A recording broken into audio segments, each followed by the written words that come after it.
99회 의료연구의 모임을 시작하면서 우리 임기훈 교수님 소개하도록 하겠습니다.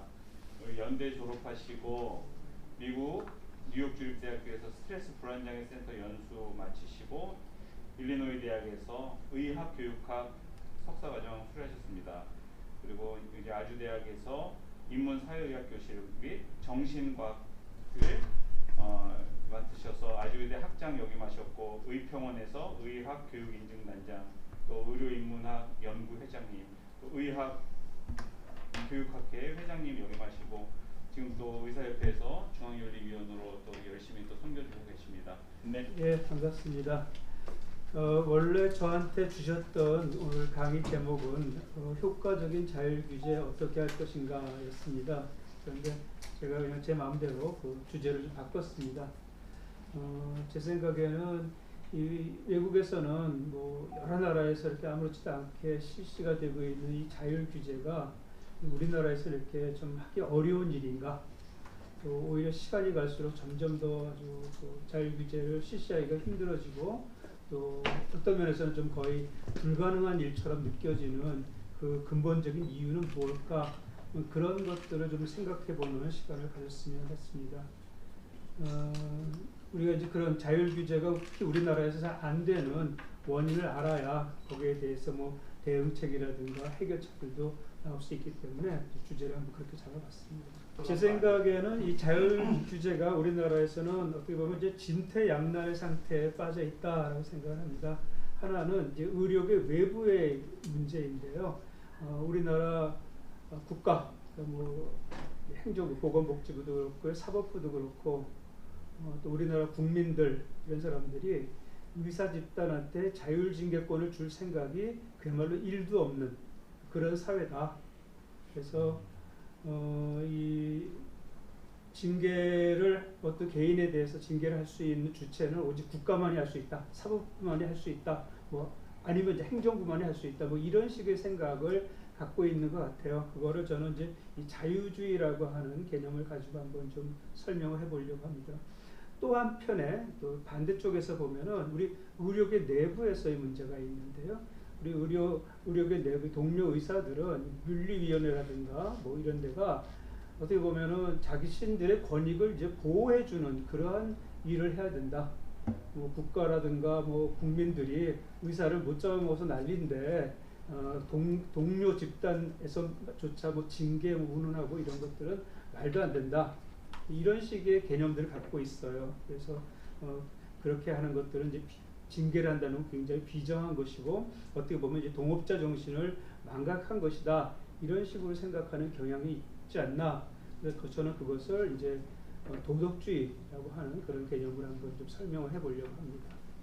첫 번째 1부, 2부 나눠서 이제 말씀을 드리려고 하는데, 하나는 이제 자유주의라는 관점에서 자율징계권이 왜 우리 사회에서 부정당하고 있다라고 하는 말씀을 드리려고 해요. 이거는 뭐 여러분들 잘 아시는 내용일 것 같아요. 정신건강의학과의 김아무개 전문의 사례가 있었는데요.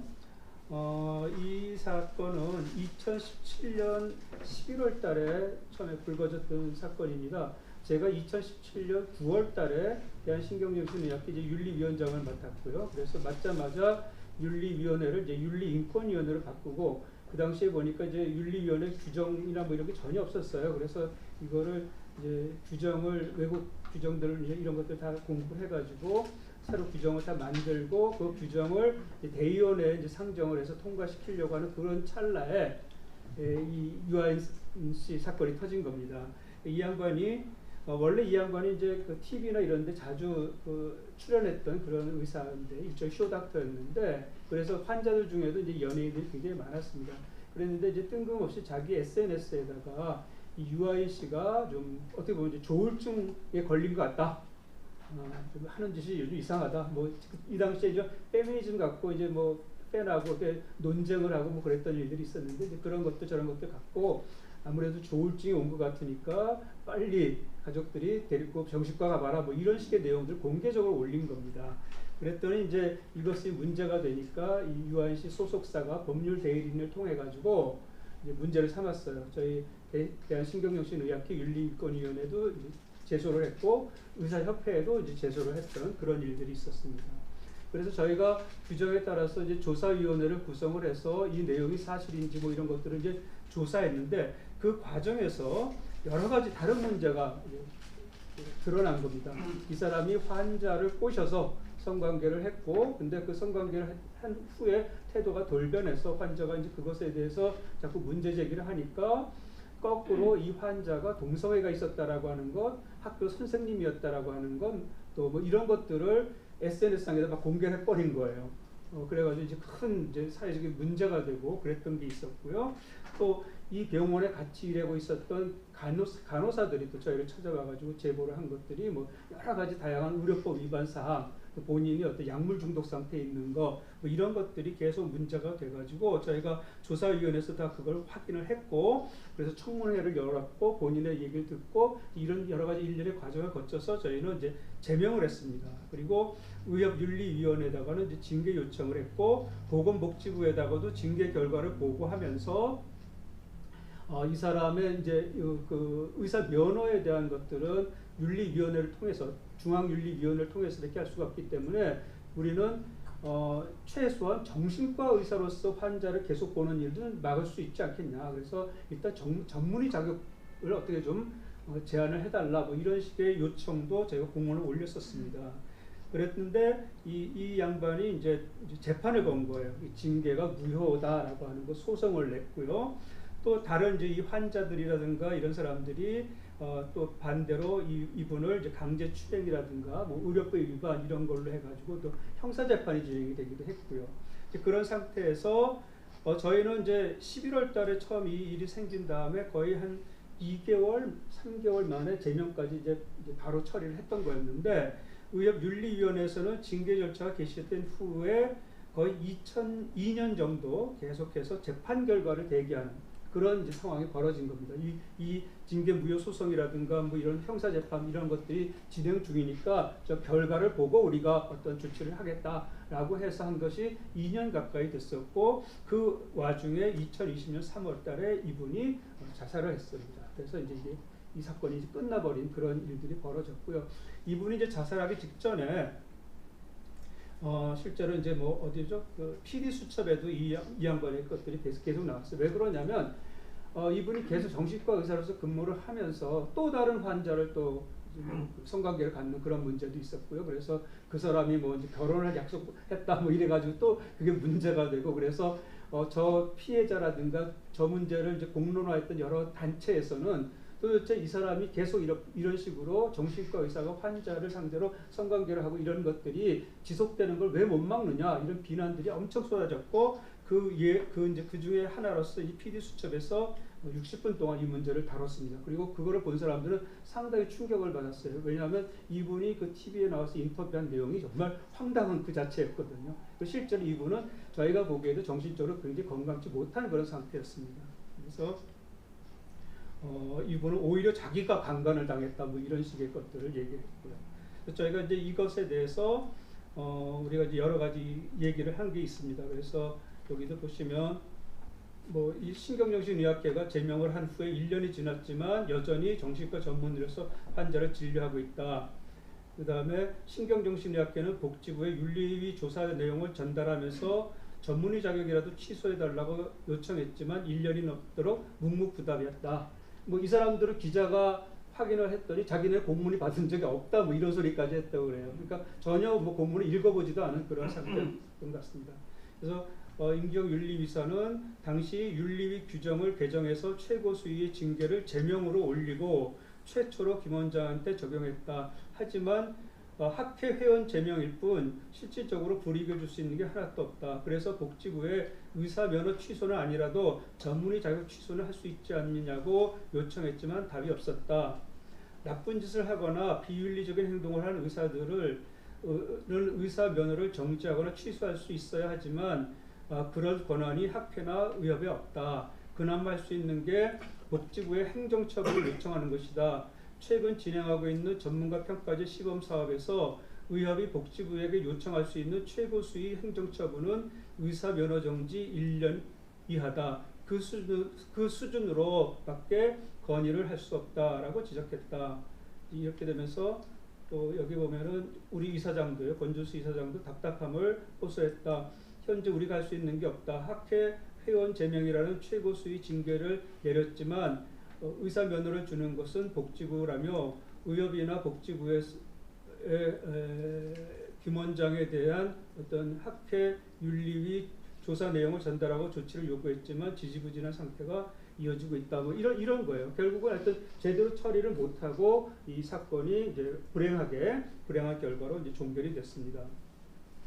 이 내용은 2019년 아마 8월 달부터 10월 달 사이에 이제 우리나라 떠들썩했던 소위 조국 사태의 와중에서 나왔던 겁니다. 뭐 이 자유일보라고 하는 건 상당히 이제 보수 신문이긴 한데요. 거기에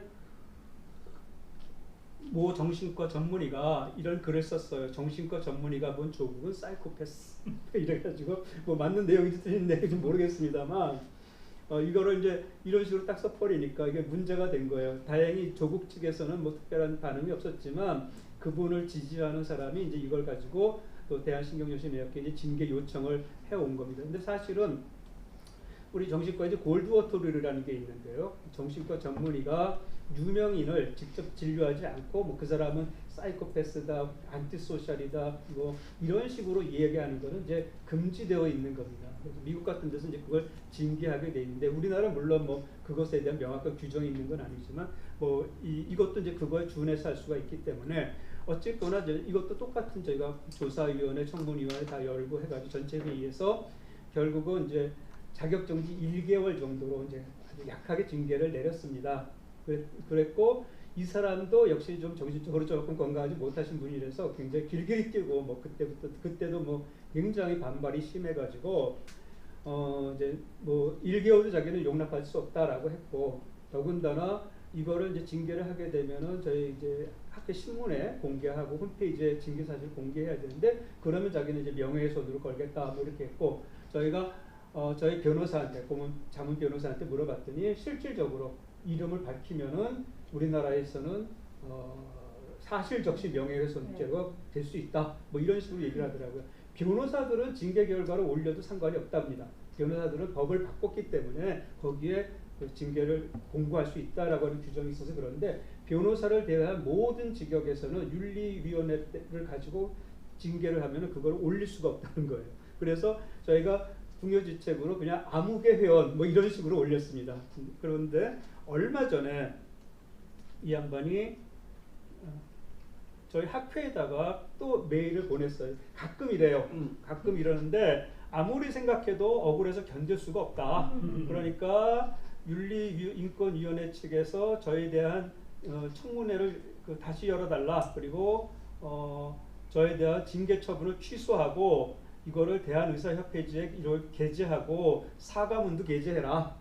뭐고 이제 이렇게 됐기 때문에 이걸 안 하게 되면은 자기가 무고에 의한 징계로 이제 고소를 하겠다. 뭐 이런 식인 거예요. 명예훼손으로 고소를 하겠다. 이런 식으로 이제 또 나오고 있습니다. 이거를 이제 수시로 저희한테 보내고 있기 때문에 저희도 좀 스트레스를 받는 그런 상황이에요. 이거는 또 다른 얘기인데 다 아시다시피 고대에서 성추행을 동료 여학생한테 해가지고 출교당한 학생들이 있었는데 그 중에 한 학생이 이제 성균관 의대에 이제 몰래 재입학을 했던 일이 있습니다. 예과부터 다시 재입학을 했는데요. 대단하죠. 본과 4학년 때 이제 출교를 당했는데 예과 1학년으로 재입학을 했던 케이스입니다. 근데 본과 1학년 때 이 사람이 출교당한 바로 그 학생이라는 것들을 동료 학생들이 이제 알게 된 겁니다. 그래서 문제가 됐고 학생들이 거기에 대해서 이제 학교 측에 어떤 행동을 요구하고 했었는데 이 당시에 학교는 어떻게 행동을 했냐면 삼성병원 고문 변호사한테 물어봤더니 법적으로는 우리가 해줄 수 있는 게 없다더라. 얘네들이 법률적으로 가면 우리가 학교가 진대더라. 라고 하면서 아무런 조치를 하지 않았습니다. 결국 그냥 뭉개버렸습니다. 그래서 이 학생은 그냥 무사히 졸업을 한 그런 케이스입니다. 그러니까 어떻게 보면 교육하시는 분들이 윤리적인 판단을 하지 않고 법적인 판단에 밀어버린 그런 결과가 된 거죠. 요 케이스는 윤리적 판단을 하셨어요. 인하대학교 학생들 7명이 똑같이 동료 여학생을 SNS상에서 성희롱 걸 했고 그 중에 한 남학생이 이건 좀 그 심하다 해가지고 학교에다가 이걸 일러버렸고 그래서 그것 때문에 이제 징계가 됐습니다. 어떤 학생들은 무기정학이 됐고 어떤 학생들은 뭐 유기정학이 됐는데 이 학생들이 이제 이게 부당하다, 과하다 해가지고 법원에 가처분 신청을 냈고요. 법원에서는 이 학생 편을 들어준 겁니다. 그거는 징계가 과하다. 그래서 다시 무효로 해라 이렇게 해가지고 이제 징계가 무효가 됐던 그런 사건입니다. 그다음에 이제 교육학적인 판단을 교육적 윤리적 판단을 우리는 또 법원이 뒤집은 그런 케이스가 된 거고요. 비슷한 일들이 여러 군데서 일어납니다. 조계종에서도 일탈 행위를 한 스님을 징계를 했더니 법원에서 이거는 무효시켜버린 그런 이쪽 법원에서는 이거는 정교분리의 원칙이 위반된다 뭐 이런 식으로 이제 반발을 했던 게 있고요. 또 장로교 신학대학에서는 동성애를 옹호하는 학생들이 학교 수업 시간에 무지개색 옷을 입고 들어와가지고 이제 이런 식으로 하고 자기네 그거를 뭐 구호를 뭐 하고 뭐 이렇게 해가지고 징계를 했는데 역시 이것도 법원에서 징계 무효 소송을 냈고 이겨서 다시 복학을 하는 그런 일들이 벌어졌습니다. 그래서 어떤 면에서 보면은 자꾸 징계를 하는 것들이 국가에 의해서 무효화가 되는 그런 일들이 자꾸 벌어지고 있습니다. 그래서 제가 보기에 이런 전문가 집단 혹은 뭐 권위를 갖고 있는 집단의 자율징계권이 자꾸만 이렇게 부정당하는 이유가 무엇이냐라고 하는 거죠. 제가 보기에는 자율징계라고 하는 것은 어떻게 보면은 좀 고귀한 신사 집단에서 이루어지는 행위예요. 그야말로 자율징계, 자율규제에 대한 그런 행위입니다. 의사 집단에서 이 자율규제가 나온 역사적인 것을 보면은 1511년 헨리 8세 국왕까지 거슬러 올라갈 수가 있습니다. 이 당시에 영국의 아주 의사들이 굉장히 숫자가 많아지면서 돌팔이 의사가 굉장히 많았다고 합니다. 그랬더니 헨리 8세가 자신의 밑에 있는 측근 추기경한테 어떤 얘기를 했냐면 지금 자격이 없는 자들이 의술을 행함으로써 많은 국민이 피해를 당하고 있다. 그러니까 교회가 책임지고 체계적인 시험을 통해서 의사 면허를 관리해라 했습니다. 그랬더니 여기 이 왕명을 받은 울시 추기경이 자기의 주치였던 리나커 주기경한테 의사한테 다시 이제 명령을 내렸고 이분이 왕립의사협회 지금 로얄 컬리지 오브 피지션이라고 하는 것을 이제 설립을 했습니다. 지금은 이제 피지션 앤 서전이 됐겠죠. 근데 당시에는 이제 내과의사만 의사였으니까 또 로얄 컬리지 오브 피지션이라고 하는 걸 설립을 했는데 이 설립을 하고 이제 의사 면허를 이제 관리하기 시작을 했는데 시험을 통해서 관리를 한 겁니다. 근데 재미나는 건 이 시험이 어떤 시험이었느냐? 갈렌의 의서 그 라틴어로 쓰여 있는 갈렌의 의학 교과서에서 시험 문제를 출제한 겁니다. 가로넣기 뭐 이런 식으로 출제를 하니까 결국은 라틴어 원서를 읽을 수 있는 사람만 이 시험을 통과할 수 있다는 거였고 라틴어 원서를 읽을 수 있는 사람은 귀족자제밖에 없다는 거죠. 그러다 보니까 이 왕립의사협회는 부유층 귀족들만 면허를 받을 수 있는 그런 식으로 돼가지고 의사협회가 갑자기 아주 고귀한 사람으로서 구성되는 단체가 된 겁니다. 그래서 영국의 의사사회가 소위 신사라고 지칭되는 상류 귀족 집단으로 구성되는 결과가 됐습니다. 그리고 이 왕립의사협회가 이제 그 다음에 운영이 되기 시작했지 않겠습니까? 그러면서 그 중에 협회 규약을 만들고 그 규약을 어긴 회원들한테는 여러 종류의 벌금과 제재를 가했습니다. 그래서 이거를 초기에는 이 제재 벌금을 페널티 할 때 그 페널이라고 이름을 붙였는데 문제는 의사들이 페널 이러니까 기분 나쁘다 이거예요. 나도 신사고 귀족이고 그런데 뭘 나한테 벌을 준다고 그러느냐. 이 페널이라는 단어가 기분 나쁘니까 바꿔라 그래서 고민하다가 바꾼 게 이제 에틱스로 바꾼 겁니다. 여기서 조금 문제가 생긴 거예요. 원래 에틱스라고 하는 건 일종의 철학인데, 그죠? 철학인데 이거 페널을 에틱스라고 하니까 우리가 지금 얘기하는 무슨 안락사 문제라든가 이런 좀 철학적인 의미의 의료 윤리와 또 지금 코드 오브 에틱스에서 얘기하는 그런 어떤 규약, 뭐 제재, 에티켓 이런 거에 에틱스가 이제 혼동이 돼버리기 시작한 이런 문제가 생겼는데 하여튼 뿌리는 이렇게 해서 나왔습니다. 그리고 이런 것들은 이제 어떻게 보면은 신사 집단으로서 의사 집단의 이익과 신분을 강화하기 위한 목적으로도 많이 쓰였습니다. 그러다가 이제 지금 우리가 아는 코드 오브 에틱스가 나온 거는 맨체스터 자선병원에서 이제 문제가 생겼습니다. 이 맨체스터 자선 이 당시에는 이제 그 성직자들을 중심으로 해서 각 대도시에 자선병원들을 만들었는데 그중에 이제 맨체스터에도 맨체스터 자선병원이 있었어요. 근데 이 자선병원에 있는 의사들끼리 이제 서로 다툼이 있었던 겁니다. 특히 내과 의사들하고 외과 의사들이 사사건건 부딪히고 싸웠다고 그래요. 그러다가 어떤 일이 벌어졌냐면 이제 의사 수가 적으니까 이 이사회에서 의사를 더 많이 뽑았어요. 이제 좀 노동 강도를 줄여주기 위해서 또 뽑았더니 이 의사들이 자기들하고 상의 없이 의사들을 많이 뽑아줬다고 이제 파업을 해버린 겁니다. 그랬더니 이제 이 이사회에서는 아니 어떻게 의사들이 파업을 할 수 있느냐, 이건 심각하다, 이 사람들은 윤리적 도덕적으로 문제가 있다 해가지고 그 당시 맨체스터 지방에서 아주 명망 있던 의사인 토마스 퍼시벌 박사한테 가서 이 자선병원에서 근무하는 의사들이 지켜야 할 행동 지침을 하나 만들어주세요 라고 해가지고 1792년에 이거를 이제 만들게 됐어요. 1년 만에 이걸 만들었습니다. 근데 이 내용이 워낙 좋았어요. 그래가지고 많은 사람들이 이거를 보고 야, 내용이 워낙 좋으니까 이게 맨체스터 자선병원에서만 쓰는 게 아니라 영국 전체에서 좀 썼으면 좋겠다. 이걸 제대로 된 책으로 만들어주세요 라고 해서 이분이 다시 10년을 더 노력을 해가지고 1803년에 이제 코드 오브 에틱스라는 걸 만들었습니다. 이 코드 오브 에틱스의 코드라고 하는 것은 이 책이 유스티니아누스 황제가 만든 로마법 대전 이런 아주 두꺼운 책이 있는데 그 중에 코덱스라는 챕터가 있습니다. 이 코덱스라는 챕터는 카드 한 장에 법률 하나를 적어놓은 그런 챕터예요. 그래서 그 카드 하나에 법률 하나씩 있는 그 코덱스를 본따서 이제 의사들이 지켜야 할 어떤 행동 규범을 만들어 놓은 것. 그래서 거기서 이제 코드 오브 에틱스라는 말이 처음 나오기 시작을 했습니다.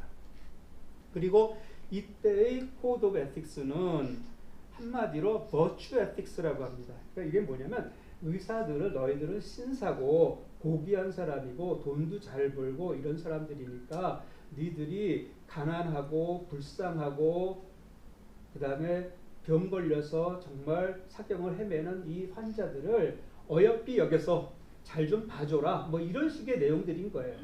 그렇죠? 그래서 의사와 환자 관계는 아주 철저한 상호 관계로 이렇게 규정을 하고 놓은 거고, 그래서 어떻게 보면은 의사 개개인의 어떤 고귀한 성품을 강조하는 그러한 윤리 규정이었습니다. 그래서 이거를 스테투스 센시티브 모랄리티, 어떤 신분에 따른 그러한 모랄리티다 이렇게 얘기를 했던 윤리입니다. 그래서 여기서 알 수 있는 것처럼 이 전문가 집단의 자율징계권이라고 하는 것은 어떻게 보면은 고대의 시민권과 아주 연결된 개념이에요. 그러니까 무슨 얘기냐면 의사 집단도 귀족 집단이라고 그랬잖아요. 젠틀맨 집단이라고 그랬잖아요. 마찬가지로 이 고대에서 고대의 자유, 고대의 인권, 권리 이런 것들은 특정 집단에게만 주어졌습니다. 어떤 집단한테만 주어졌냐면 시민권이 있는 집단한테만 주어졌어요. 그 시민권이라고 하는 것은 어떻게 보면은 자치가 가능한 극소수입니다. 그러니까 스스로 자기들 돌볼 수 있는 거예요.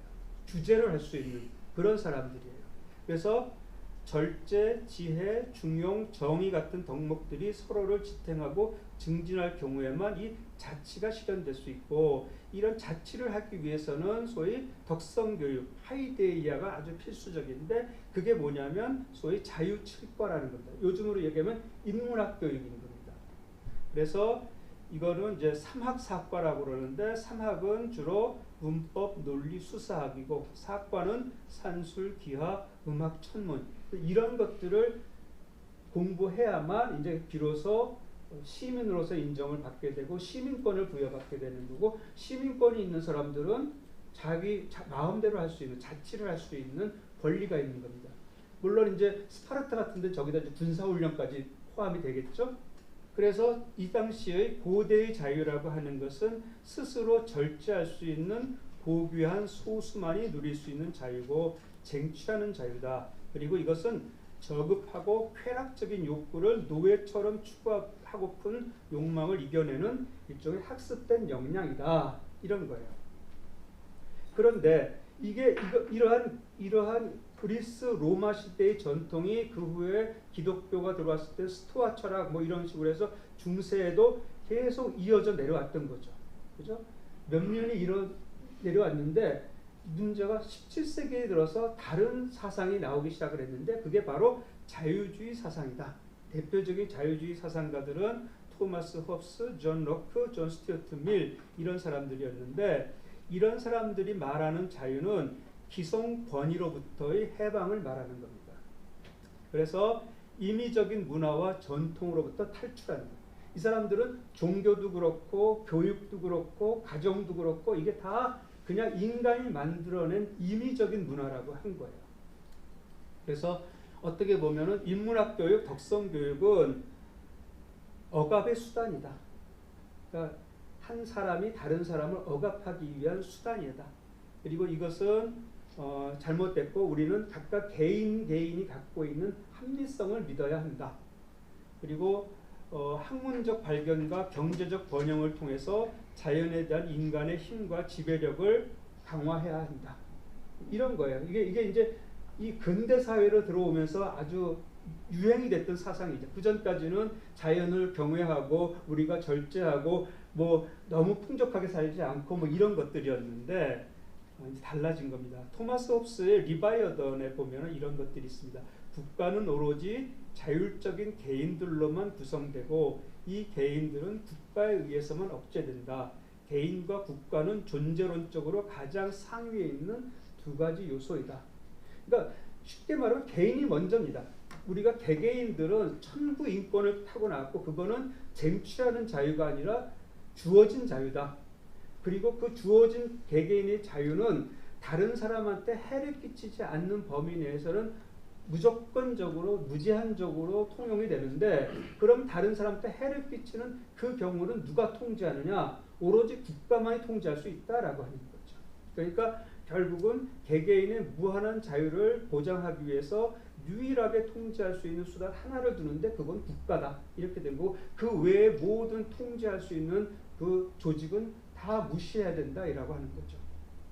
그래서 자유주의자들이 말하는 자유는 실정법의 제약을 받지 않는 한 자유롭게 행동할 수 있는 자유이고 따라서 근대 자유주의자들한테 개인의 자율성 확대가 당위이고 목표였습니다.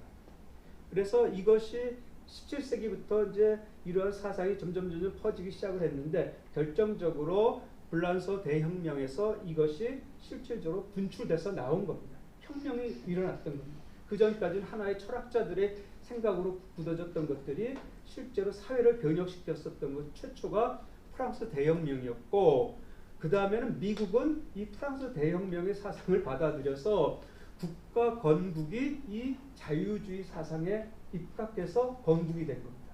그리고 미국은 지난 200년 동안 이 자유주의가 끊임없이 확장된 거의 유일한 국가라고 할 수 있겠죠.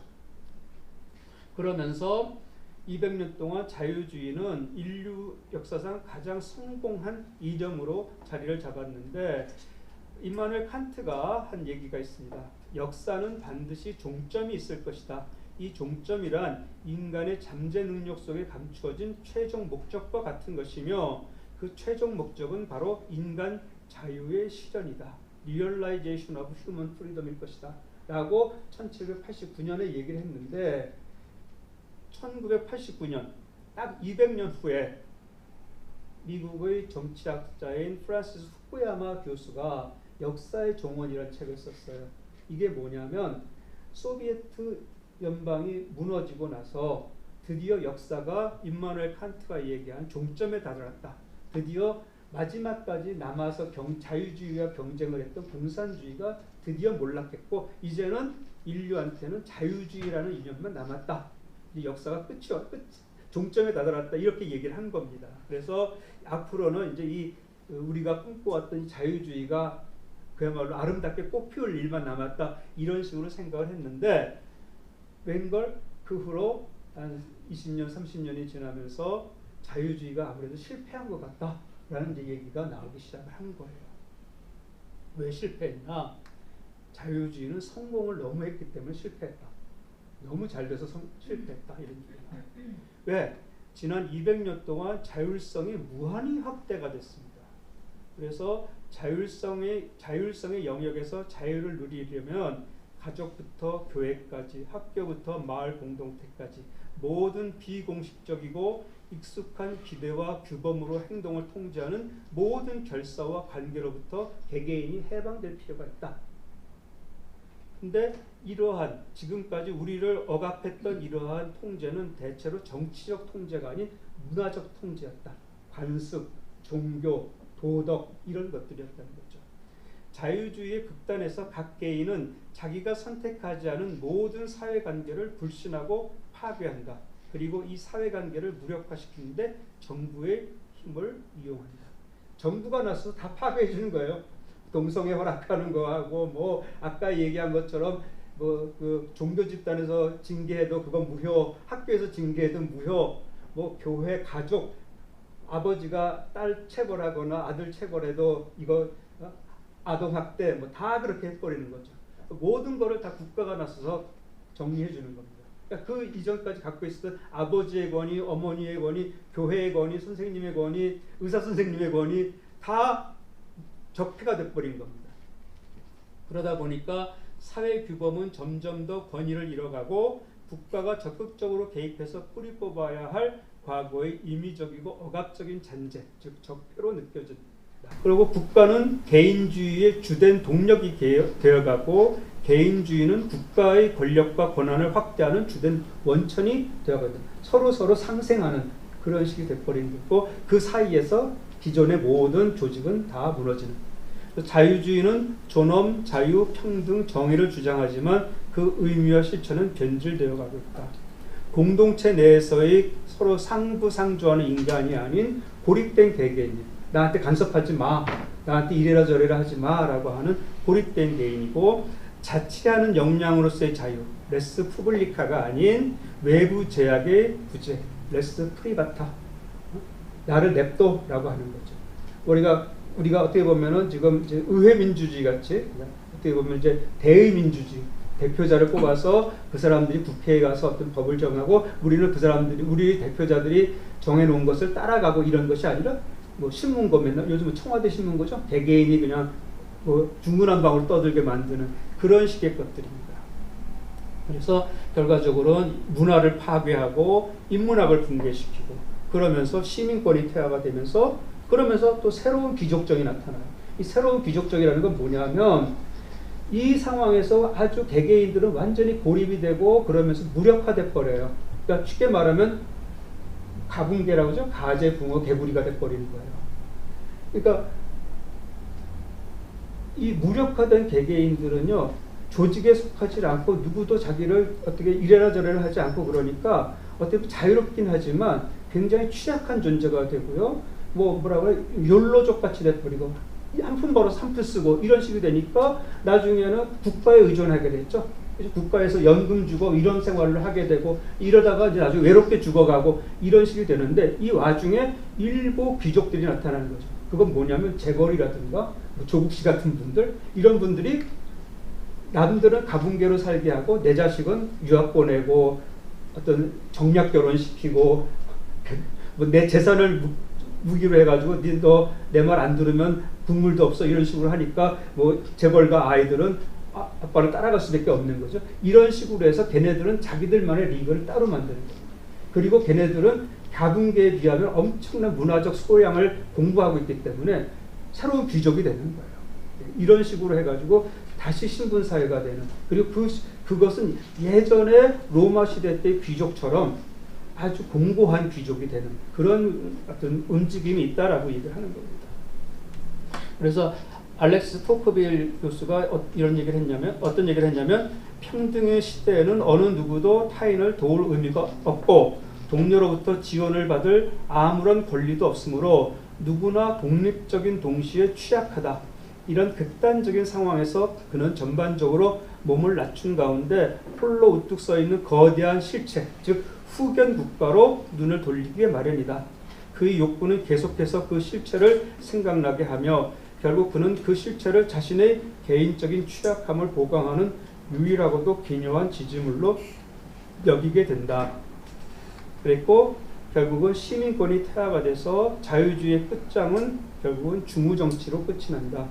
그래서 공적인 것보다는 사적인 것을 시민 정신보다는 자기 이익을, 공동선보다는 개인들의 의견 취합을 강조해서 시민권의 퇴화를 초래하고 쇠약한 국연뿐 정치로 만들고, 그래서 월터 셰퍼드가 말한 것처럼 최상의 증거는 국민들이 지식과 지혜가 아니라 무지와 변덕에 이끌린다는 걸 보여주었다.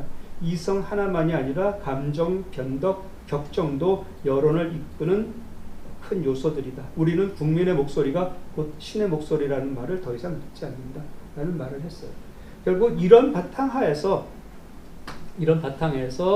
전문직 의사들의 자율징계권이 부정당하는 것은 개인주의와 국가주의가 결탁해서 의사의 자율징계권을 부당한 권위에 의한 사적인 징계, 사적인 처벌 이런 걸로 적폐로 규정을 하기 때문이죠.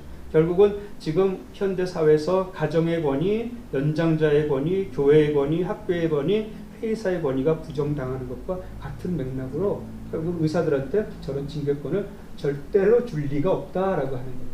이게 점점 강해지고 나가기 때문에 이것에 대한 어떤 반동이 오기 전까지는 계속 이런 일들이 강화될 것이다라고 하는 것이 이제 제 생각이고, 결국은 이제 자유주의의 어떤 영향을 받은 그런 결과일 것이다라고 하는 겁니다. 두 번째는 이제 우리 의사 사회 내부의 문제입니다. 즉 의사 집단에서 이 자율규제에 대한 이제 적개심이 있는데, 이것은 제가 보기엔 일종의 도덕주의에서 기반한 거다. 어떻게 보면 성리학적인 도덕주의에 기반한 거다라고 생각합니다. 일본 얘기인데요. 추신구라 이야기인데 아시는 분들이 있으실 거예요. 일본 사람들이 제일 좋아하는 이야기 중에 하나입니다. 추신구라. 그래서 그동안 뭐 수없이 여러 번 이 추신구라 이야기가 영화로도 만들어졌고요. 또 가부키로도 무대에 올려졌고, 심지어 이 마지막 거는 키아누 리브스가 주연을 맡은 할리우드 영화로 47명의 로닌은 이제 낭인이라는 소리예요. 그 주군을 잃은 사무라이, 떠돌이 사무라이를 이제 로닌이라고 하는데, 그 라스트 로닌 이렇게 해서 나오죠. 이 이야기가 일본 사람들이 제일 좋아하는 이야기 중에 하나입니다. 이 이야기는 1701년 3월 14일 날 벌어진 아코 사건을 배경으로 하고 있습니다. 이 아코 지역은 지금은 이제 오사카 밑에 고베 지역인데요. 여기에 있는 영주 아사노 나가노리라는 사람이 있었다고 해요. 이제 이 사람의 이 아코 지역은 좀 작은 소영주인데, 규모가 작은 그런 영주인데, 이 사람이 이제 쇼군의 거처인 에도성에 차출돼서 올라갔어요. 그래서 에도성에서 무슨 일을 했냐면, 이 천황이 쇼군한테 사신을 가끔씩 보내는데 그 사신을 영접하는 그런 역할을 한 겁니다. 근데 이 일이 굉장히 신경이 굉장히 많이 쓰이고 자기 돈도 많이 들어가는, 그래서 아무도 잘 안 맡으려고 하는 굳은 일인데 그걸 이제 맡게 된 거예요. 근데 이 일을 맡게 됐는데, 그 같이 에도성에서 근무하는 이제 기사 요시히사라는 그런 사람이 이 아사노보다 좀 급이 높은 사람이었어요. 상급자인데 이 사람이 사사건건 이 사람 아사노를 괴롭힌 거예요. 트집을 잡고 들리는 얘기는 이제 자기한테 뇌물을 좀 달라라고 했는데 뇌물을 안 줘서 그랬다고 그래요. 하도 이제 그 괴롭히고 또 안 좋은 말을 막 쇼군한테 가서 하고 이렇게 이간질을 하고 하니까 참다가 어느 날 이제 칼부림을 한 거예요. 근데 에도성 안에서 이제 칼을 휘둘렀는데 기라 요시히사가 재빨리 피해서 부상만 당하고 죽지는 않았어요. 근데 이제 이게 그 쇼군의 거처에서 칼부림을 한다는 건 대역죄니까, 그래가지고 야사노가 할복 명령을 받고 할복 자살을 하게 됩니다.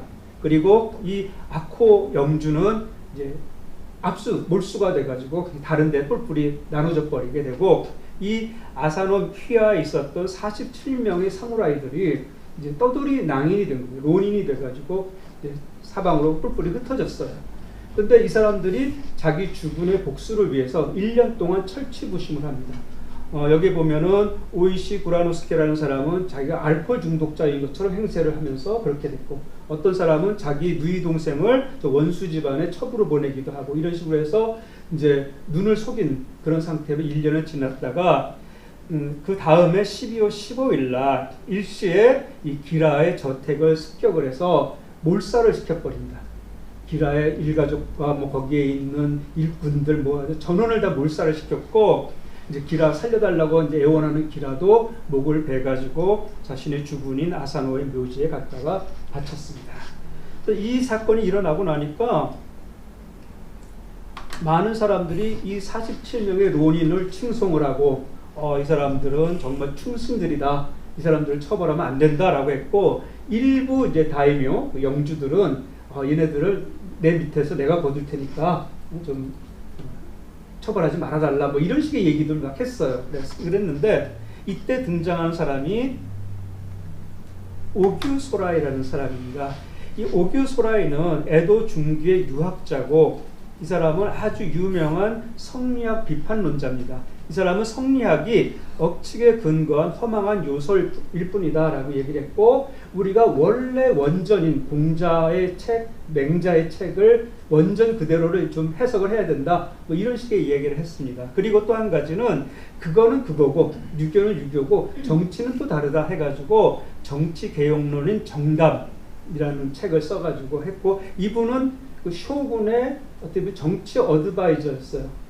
그 에도에 거처하면서 쇼군의 스승이면서 어드바이저였고, 그런 어드바이저를 모아놓은 것들이 이제 정담이라는 책이었고, 이때부터 종교적인 도덕에서 정치를 분리한 겁니다. 물론 일본은 우리나라랑 달라서 뭐 주자학을 공부하지 않아도 그거는 그냥 공부예요. 우리나라는 주자학이 출세 수단이었지 않습니까? 주자학을 공부해야 과거를 치고 뭐 했는데, 얘네들은 그 영주 세습제니까 그거 상관이 없었던 거죠. 그냥 학문일 뿐이었고, 근데 그나마 그 학문도 이제 오규소라이 때부터는 이제 정치와 완전히 분리가 된 그런 상태였습니다. 이 오규소라이의 책을 나중에 다산 정약국이 읽고, 옛날에는 그 사람들이 우리보다 훨씬 미개했는데 이제는 그들의 글과 학문이 우리를 훨씬 초월했으니까 참으로 부끄러울 뿐이다, 뭐 이런 말을 했다고 해요. 그런데 이 오규소라이가 그 쇼군한테 율서라고 하는 일종의 상소문을 올렸는데, 그 내용이 뭐냐면, 만약 사사로운 의론으로 공론을 해치게 된다면 이후 천하의 법이 서지 못하게 되고 말 것입니다.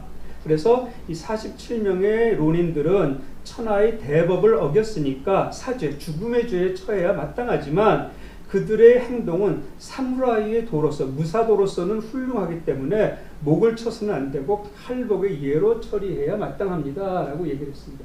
그래서 실질적으로 쇼군이 저 건의를 받아들여서 47명한테 할복자살을 명했고 다 할복자살을 했습니다.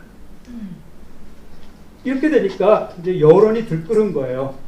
이 오규소라이 나쁜 놈, 피도 눈물도 없는 놈, 그 충효 사상을 모르는 놈, 이렇게 됐던 거예요. 그래서 오규소라이가 굉장히 이제 공적이 됐고 지탄을 받았는데, 이때 또 나온 재미나는 이야기가 소라이 두부라는 거가 있습니다.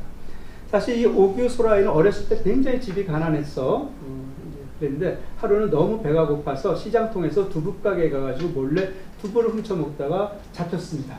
가게 주인한테. 근데 이 두부 가게 주인이 이거를 관에다가 넘기지 않고 오히려 먹을 걸 주고 나중에 학비도 챙겨주고, 그래서 오규소라이가 무사히 공부를 할 수 있도록 물심양면으로 도와줬다고 그래요. 그랬는데 이제 이 추신부라 사건이 있고 얼마 후에 시장에서 큰 화재가 나서 이 두부가게 주인의 가게도 다 전소가 됐습니다. 그랬더니 오규소라이가 그 옛날의 은혜를 갚으려고 두부가게 주인을 불러다가 내가 다시 가게를 차릴 돈을 줄 테니까 그 돈으로 재기를 하세요 라고 얘기를 했더니, 이 두부가게 주인이 나는 당신처럼 뭐 비정한 사람의 혹은 그 도리를 모르는 사람의 돈을 받을 수 없다, 이렇게 거절을 합니다.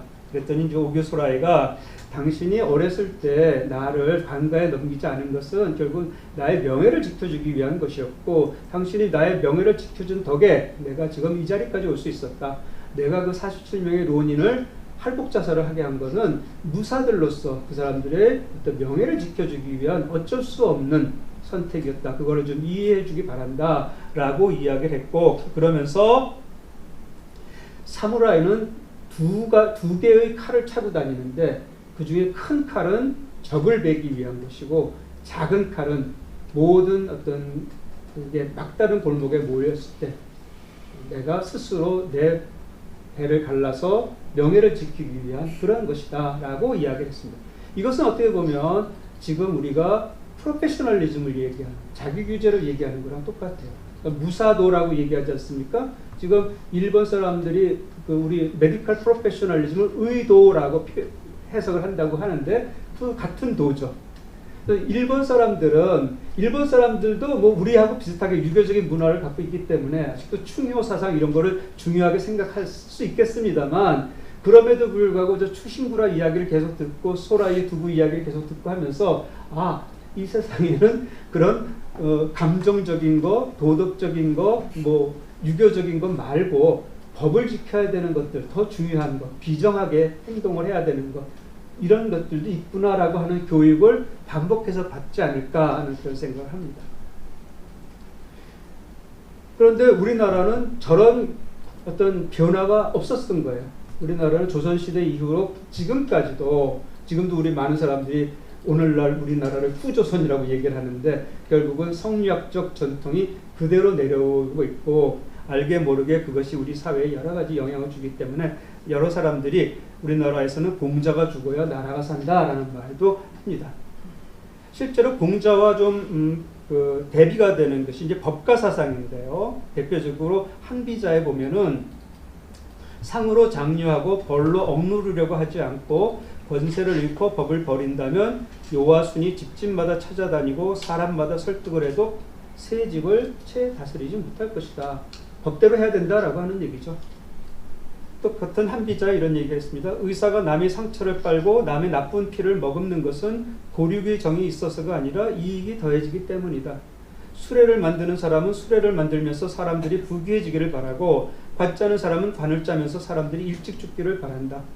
그것은 수레 만드는 사람이 인자하고 관 짜는 사람이 도적이어서가 아니라 사람들이 부귀하지 않으면 수레가 팔리지 않고 사람들이 죽지 않으면 관이 팔리지 않기 때문이다. 결국은 우리가 사실은 이득에 따라서 어떤 시스템을 만들고 행동하고 하는 것이 가장 바람직한 시스템이다라고 얘기할 수 있겠죠. 그럼에도 불구하고 우리나라는 맨날 도덕을 강조하다 보니까 문용린 교수, 이분은 우리나라의 그 윤리교육의 아주 시조라고 하실 수 있고 또 교육부 장관도 하셨던 분인데, 이분도 이런 말을 했어요. 전 세계에 걸쳐서 아무리 찾아봐도 우리나라만큼 도덕교육을 정규교육에서 강조하는 나라도 없다. 맨 뻑하면 인성교육, 도덕교육, 윤리교육 하지 않습니까? 그리고 뭐 어떤 직장에서 누가 성추행을 했다 그러면은 성추행한 사람은 냅두고 애만 사람들 다 강당에다 모아놓고 윤리교육 시키지 않습니까? 예, 이게 문제인 거예요. 그 사람은 멀쩡해요. 처벌해봤자 솜방망이 처벌을 해버리고. 그래서 결국은 우리나라는 어떻게 보면 도덕 없는 도덕주의 사회인 것 같다. 아까 제가 일본 이야기를 했습니다만 전후에 일본의 문화를 연구했던 루스 베네딕트, 인류학자 루스 베네딕트가 북화와 칼이라는 책에서 뭐라고 했냐면, 수치심이 주요한 구속력으로 작용되는 문화권들의 사람은 일반적으로 죄의식을 느끼리라고 예상되는 행위에 대해서 억울함을 느낀다. 자신의 나쁜 행동이 세상에 드러나지만 않으면 걱정할 필요가 없다. 수치심은 다른 사람들의 비난에 대한 반응이다 라고 한 거예요. 그러니까 일본 사회도 사실은 죄의식의 문화가 아니라 수치심의 문화다. 우리가 일본 사람들 대놓고 지금 그 위안부 문제 계속 걸고 넘어가지 않습니까? 일본 사람들로는 너무너무 화가 나는 거예요. 왜냐하면 국제적으로 자기들 계속 망신을 주고 있기 때문이거든요. 네, 그래서 이게 좀 하여튼 그런 어떤 문화적인 배경도 있다고 얘기를 합니다. 근데 거기에 대해서 재미나는 게 이제 콜버그라는 도덕학자가 얘기했던 도덕발달론이라고 하는 게 있는데, 이 콜버그의 도덕발달론은 사실은 이제 그 당시에 메카시 선풍이 유행했을 때 미국에서는 이제 사회주의 도덕론 같은 것들이 있었어요. 그게 뭐냐면 남들 하는 대로 따라가야 그게 윤리적인 거다라는 약간 동양적인 사상 같은 거예요. 그런데 거기에 대해서 콜버그가 그게 아니라 옳고 그름은 사회가 결정하는 것이 아니라 각 개인이 결정하는 것이다. 경우에 따라서는 사회 규범에 따르는 것이 부도덕한 행동이 될 수도 있다라는 얘기를 했고, 그러면서 아주 재미난 실험을 한 게 있는데, 그게 뭐냐면 하인츠의 딜레마라고 하는 겁니다. 하인츠의 딜레마라는 이야기를 들려주고 이제 여기에 대해서 뭐라고 얘기하느냐에 따라서 그 사람의 도덕 수준을 우리가 알아볼 수 있다라고 하는 얘기예요. 이 얘기는 이런 거예요. 유럽의 어느 마을에 암으로 죽어가는 한 여인이 있었다. 그 여인을 구할 수 있는 약이 딱 한 가지가 있는데 그것은 라디움의 일종으로 같은 마을에 사는 약사가 최근 개발한 것이다. 하지만 그 약은 원가가 비싼 데다가 약사가 원가의 10배나 되는 $2,000를 요구하고 있었다. 하인츠는 아내를 살리기 위해서 여기저기서 돈을 꾸었지만 $1,000밖에 마련할 수 없었다. 그래서 $1,000를 들고 약사한테 찾아가서 아내가 죽어가고 있으니 약을 반값에 팔거나 아니면 $1,000는 나중에 천천히 갚을 수 있게 해달라라고 부탁을 했어요. 그랬더니 약사가 안 됩니다. 나는 이 약을 어렵게 개발을 했고 이 약으로 이제 큰 돈을 벌려고 하는데 당신한테 그렇게 싸게 줄 수는 없다라고 거절을 했습니다. 이 소리를 듣고 하인츠는 굉장히 절망해서 집으로 돌아왔는데 도저히 안 되겠다 싶어서 그날 밤에 약국을 찾아가서 약국 문을 부수고 그 약을 훔쳐다가 아내를 갖다 줬습니다. 근데 이 하인츠 행동이 과연 정당했는가를 이제 질문을 하는 거예요. 여기에 대해서 이제 6단계의 쭉 도덕 수준이 나오는데 이걸 다 말씀드리진 않겠습니다. 근데 여기서 우리나라 사람들은 보통 이 3단계에 대부분 속한다는 거예요. 3단계는 착한 아이 지향인데 뭐냐면 하인츠는 아내를 사랑한 사람이다. 그리고 생명을 구하려고 애쓴 사람이다. 도둑질하게 된 거는 너무 절망스러웠기 때문이고 아내를 살리기 위한 행동이었을 뿐이다. 그래서 하인츠는 잘못이 없다. 오히려 이 약사는 아주 나쁜 놈이다. 탐욕스럽고 이기적이고 타인의 생명에 무관심하다. 오히려 이놈을 감옥에 보내야 된다. 이렇게 얘기를 하는 거예요. 어떠세요? 우리나라 사람들이 이런 사람들이 많다라고 하는 거예요. 그런데 4단계는 이거보다 좀 상위 개념이에요. 사회 질서의 권위의 유지입니다. 하인츠가 아내를 사랑했지만 매우 가난했으므로 약을 훔칠 수밖에 없었던 상황은 충분히 이해가 간다. 하지만 그는 감옥에 가야만 한다. 왜냐하면 법은 사회 조직의 결정적 요소로서 존중되어야만 하기 때문이다. 라고 하는 거예요. 이게 4단계예요. 아까 오쇼 소라이의 단계고 대부분의 일본 사람들 3단계였고 근데 대부분의 일본 사람 3단계 사람들이 이 4단계 사람들 보고 뭐라고 그래요? 피도 눈물도 없는 놈, 매정한 놈, 이익만 하는 놈 이런 식으로 얘기를 하는 거죠. 그죠? 이게 비극인 거예요. 의사들은 4단계가 많아요. 근데 의사들이 뭐 파업하거나 그러면 3단계 사람들이 의사들 비도덕적 집단이라고 맨날 밥그릇 한다. 밥그릇이 중요해요. 이득이 중요하다고 말씀드리지 않았습니까? 근데 자꾸 밥그릇 뭐 이런 거 하면 나쁜 놈인 것처럼 그렇게 이야기를 해요. 굶더라도 뭐 히포크라테스 선서 뭐 이런 거 얘기하죠. 5단계, 6단계 얘기하지 않겠습니다. 그러면서 재미나는 책이 하나 있는데 한국인에게 악의 개념이 없다라는 한국인의 심리에 관한 보고서라는 그런 책이에요. 이게 원래 제목은 Think No Evil이라는 책인데 프레드 알포드라고 하는 미국의 정치학자가 쓴 책이고 이 사람의 박사학위 논문이에요. 근데 이 책이 왜 재밌냐면 이 사람은 한국에는 근처에도 와본 적이 없던 사람입니다. 근데 미국에서 정치학으로 석사 박사 과정을 밟고 있었는데 같은 학과에 한국 학생들이 있었다는 거예요. 일본 학생도 있고 뭐 그런데 얘네들이 하는 행동이 자기네들하고 너무 달라. 하는 행동 가만 보니까 도대체 죄의식 뭐 이런 악의 개념이 없는 애들 같아. 그래서 이거 좀 희한하다 해가지고 걔네들을 보고 하니까 다른 일본 애들도 좀 비슷한 것 같고 중국 애들도 비슷한 것 같으니까 이걸 한번 연구해보자 해가지고 아까 말씀드린 하인츠의 딜레마를 들고 한국에 나온 거예요. 그래서 수많은 사람을 인터뷰하고 돌아다닌 겁니다. 그 중에는 도올 김용옥도 있었고 뭐 여러 사람이 있었어요. 그랬더니 한국 사람들은 악이 뭐냐라고 하면은 악에 대해서 내가 잘 모르겠고 이 사람이 나하고 무슨 관계인지 이 사람과 이 사람이 어떤 관계를 알아야 이게 악한 건지 선한 건지를 말해줄 수 있다. 이렇게 얘기를 한다는 거예요. 그러면서 하인츠 딜레마 얘기를 다 들려줬지 않습니까? 그럼 어떻게 생각해? 그랬더니 하인츠는 죄가 없어요. 하인츠는 어머니의 생명을 살리기 위해서 약을 훔친 것일 뿐이었어요. 그래서 처벌하면 안 돼요. 이렇게 얘기를 한다는 거예요. 여기서 아시겠지만 분명히 내가 들려줄 때는 아내를 살리는 걸로 들려준 거예요. 그랬더니 말을 할 때는 엄마라고 얘기를 하는 자꾸 사람들이. 이게 왜 그러냐면 아내를 살리기 위해서 훔친 건 약간 찝찝해. 효를 얘기해야 되는데 아내는 좀 찜찜해. 근데 어머니 그러면 이제 죄식이 없어지는 거예요. 그래서 자꾸 어머니 나온다는 거죠. 이게 이 사람을 보고 캐치한 거예요. 그러면 만약에 네가 훔치려고 했던 그 대상이 아내가 아니라 애인이면 어떻겠냐? 아니면 뭐 다른 어떤 뭐 이런 뭐 불륜 관계 있는 사람 이런 식으로 아마 굉장히 달라질 거라는 거죠. 관계에 따라서 대답이 굉장히 달라질 거라고 하는 거죠. 그래서 동양에서는 선의 반대가 악이 아니라 불선이다. 동양에서 말하는 악이라고 하는 건 실제로는 추할 오자인데 이거의 반대는 아름다운 미예요. 그러니까 동양에서는 아름답다는 것, 선하다는 건 조화로운 것, 악하다는 건 조화롭지 못하는 것, 눈에 거슬리는 것. 그러니까 동양 사람들이 더 장애나 이런 것에 대해서 더 가혹하고 왕따 같은 문화가 더 이진의 문화가 더 심하고 이런 것들은 우리 조직에 어울리지 않고 우린가 뭔가가 다르고 그러면 자꾸 다 그건 나쁜 걸로 취급을 하고 배척하는 그런 경향이 있다라고 하는 거죠. 그래서 동양 사람들이 생각하는 불선은 상대적 개념, 상황적 개념일 수가 있다라고 하는 겁니다. 그러다 보니까 결국 나오는 게 뭐예요? 내노란불이 나오는 거고 의사 집단에서도 우리끼리인데 뭐 서로 봐줘야지, 그죠? 서로 권익을 보호해주고 이런 식의 개념들이 나온다는 거죠. 마지막으로 미국 이야기를 좀 해보면 미국에서 아까 제가 토마스 퍼시벌의 영국의 그 스테투스 센시티브 모랄리티를 말씀을 드렸지 않습니까? 버추 에틱스를 말씀을 드렸는데 미국에서는 1847년 5월 달에 AME가 창립됐고 그 창립 총회에서 미국 최초의 코드 오브 에틱스가 발표가 됐는데 이게 굉장히 혁명적인 코드 오브 에틱스였어요. 미국은 아까 말씀드린 것처럼 건국 그 자체가 불란서 혁명의 영향을 받았고요.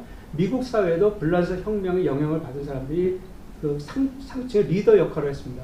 벤자민 러시라든가 이런 사람들이 있었는데 그 벤자민 러시 같은 사람들의 영향을 받아서 최초의 코드 오브 에틱스가 만들어졌는데 이것은 무엇이냐면 의사 환자 관계를 상하 관계로 본 게 아닙니다. 이걸 평등한 1대1의 관계, 계약에 의한 관계로 보기 시작을 한 거예요.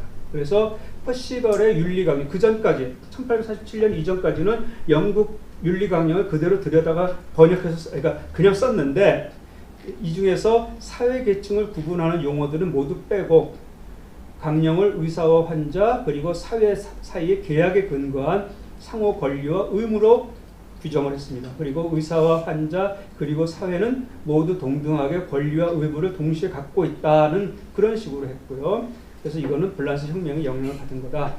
그래서 캐릭터 에틱스, 버추 에틱스에서 콘덕트 에틱스, 행동을 규정하는 에틱스고 이쪽에 전문 직업 윤리, 프로페셔널 에틱스가 된 겁니다.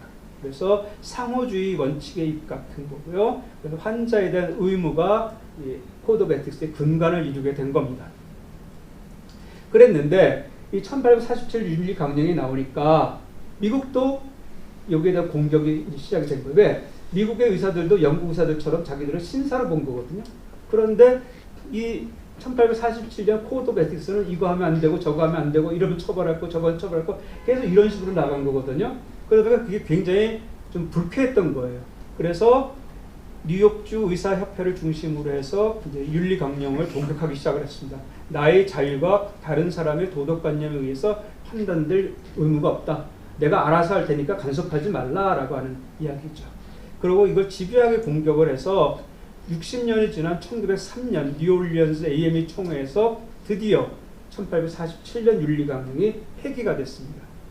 그러면서 이 코드 오브 에틱스가 프린시플스 오브 에틱스로 바뀌었어요. 지금도 프린시플스 오브 메디컬 에틱스라고 프린시플이라는 말을 씁니다. 근데 코드 오브 에틱스는 이거는 내가 어쩌고 내가 행동을 규정하는 그런 게 쭉 나열됐었는데 이때는 그걸 다 없애고 10개의 프린시플만 나온 거예요. 10계명을 본따서 만들었습니다. 10계명을 본따서 10개의 프린시플인데 그게 뭐냐? 뭐 환자를 위해서 최선을 다해야 한다. 뭐 이런 식의 것들이에요. 그죠?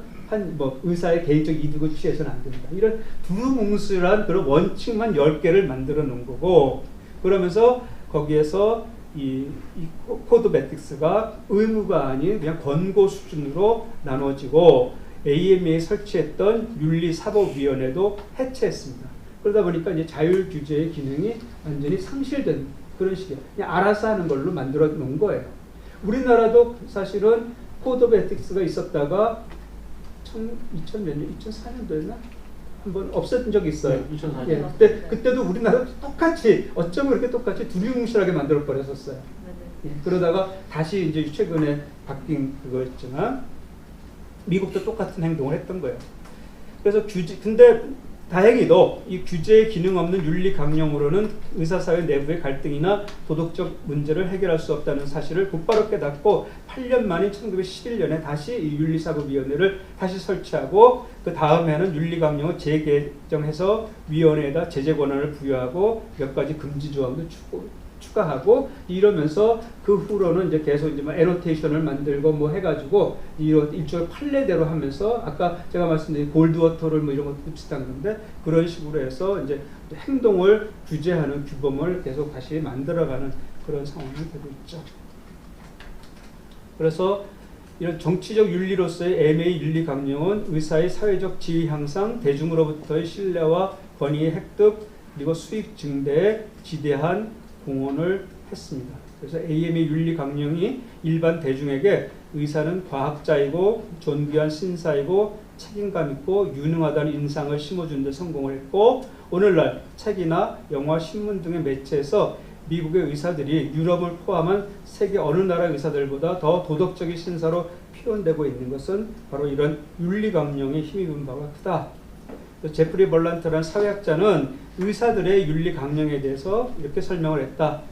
윤리 강령이라고 하는 것은 일종의 신뢰 유발 장치이다. 일반 국민들로부터 의사들이 신뢰받을 수 있게 해주는 일종의 장치다.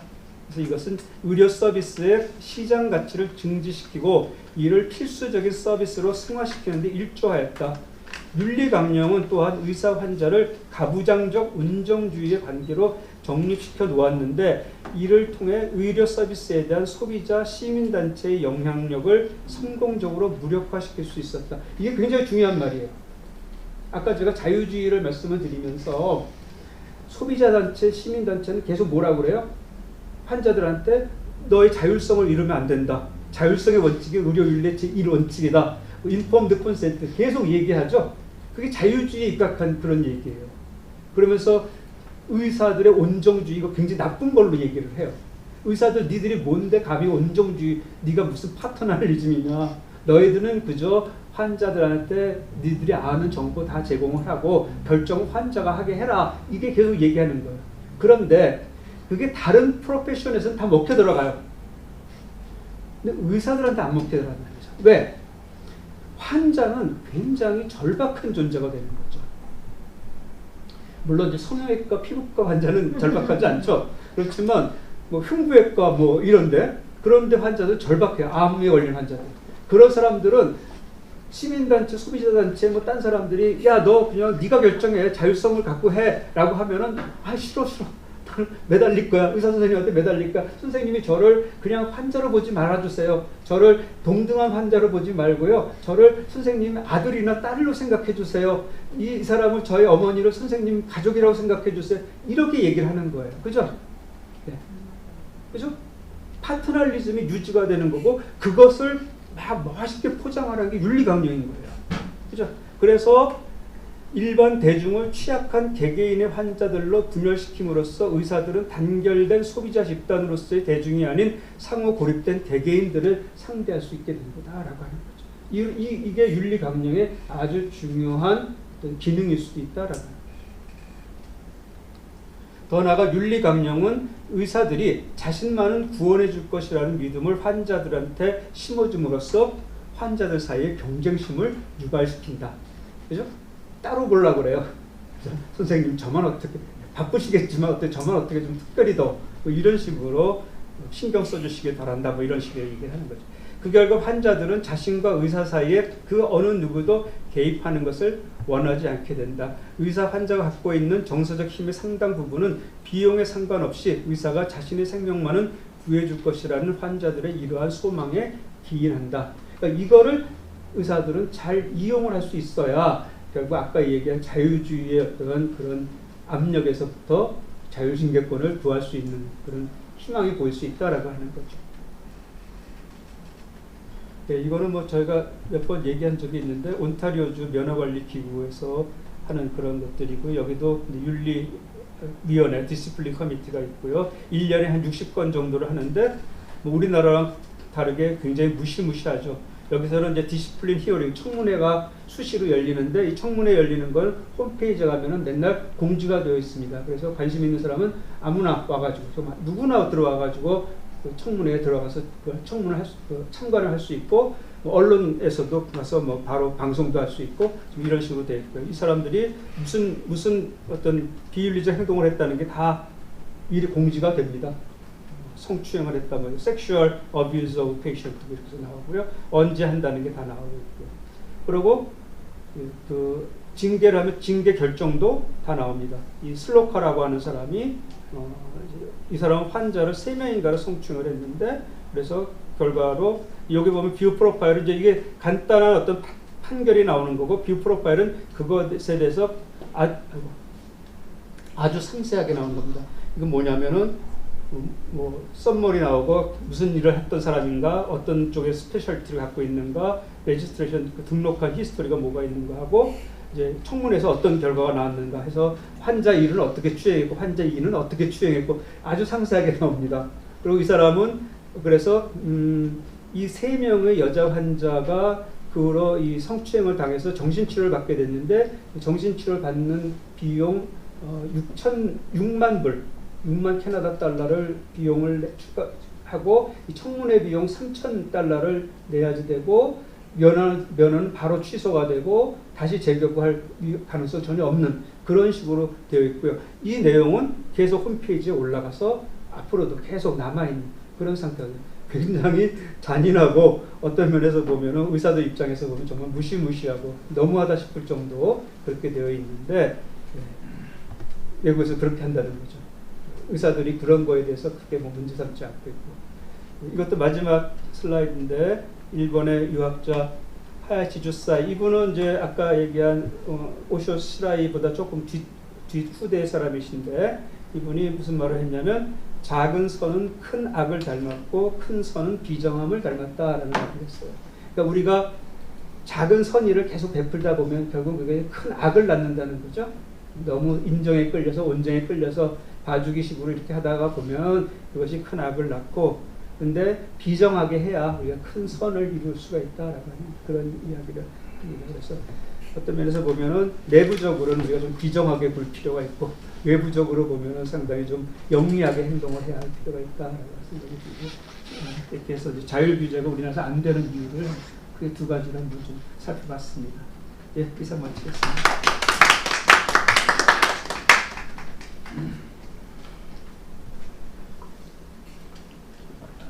너무 감동적인 강의 감사합니다. 앞으로도 안 되겠는데요. 정말 궁금했었는데 정말 이 국민 정서가 저거를 우리가 또 현명하게 잘 이용을 해야 될 거라고 생각을 해요. 그러니까 한 가지 예를 들면 저희가 의사들이 계속해서 그 의사들이 자율징계권을 달라라고 얘기하지 않습니까? 그렇게 말하면은 절대로 줄 리가 없다. 자율징계권을 달라고 그러면 바로 나오는 게 니들끼리 해먹으려고 그러는 거지 뭐 이러면서 안 줘요. 그러니까 이 사람들이 생각하는 자율징계권이라는 단어하고 우리가 생각하는 자율징계권은 완전히 다른 단어로 퍼셉트를 하는 거죠. 저는 차라리 의사들한테 면허 취소권을 달라라고 말하는 게 훨씬 나을 것 같아요. 면허 취소권을 달라. 우리 동료 의사를 면허 취소시키고 싶다. 이렇게 얘기를 하는 국민들이 아 그래? 이렇게 반응을 할 것 같아요. 그러니까 그런 식으로. 그리고 면허 취소권을 달라고 그러면 차라리 우리 의사들 내부에서 니들이 뭔데 면허 취소를 시킬 거라고 더 크게 반발할 거거든요. 더 크게 반발해야 사실은 조금 더 설득할 수 있는 여지가 더 생기고요. 그러니까 제가 말씀드리고 싶은 그런 식으로 좀 어떻게 보면 전략을 잘 짜야 이게 소기의 목표를 달성할 수 있지. 그냥 이제 얘기하고 우리가 미국식으로 캐나다식으로 이런 식으로 해가지고는 어느 세월에 이렇게 못할 수 있을 것 같습니다.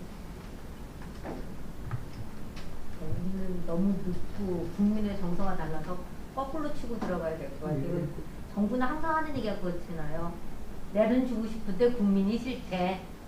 그러니까 그거를 굉장히 많이 해야지 될 것 같은데 참 요원한 것 같아요. 우리나라에서는.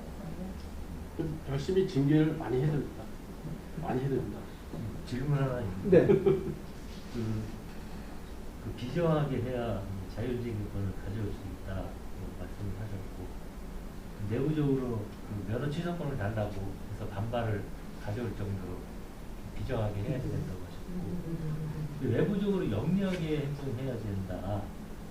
구체적으로 어떤 그러니까 좀 전에 말씀드린 것처럼 우리가 그냥 의사들이 자율징계권을 요구한다 뭐 이런 것들이 아니라 우리가 그 어떤 비리를 저지르고 비윤리적인 행동을 하고 하는 의사들은 의사들만이 판단할 수 있다. 그리고 우리가 그 사람들을 실질적으로 그 사람들이 환자한테 위해를 끼치는 것을 우리가 제일 먼저 할 수 있고 제일 먼저 그 사람들을 제거해서 환자의 건강을 지킬 수 있게 우리가 면허 취소할 테니까.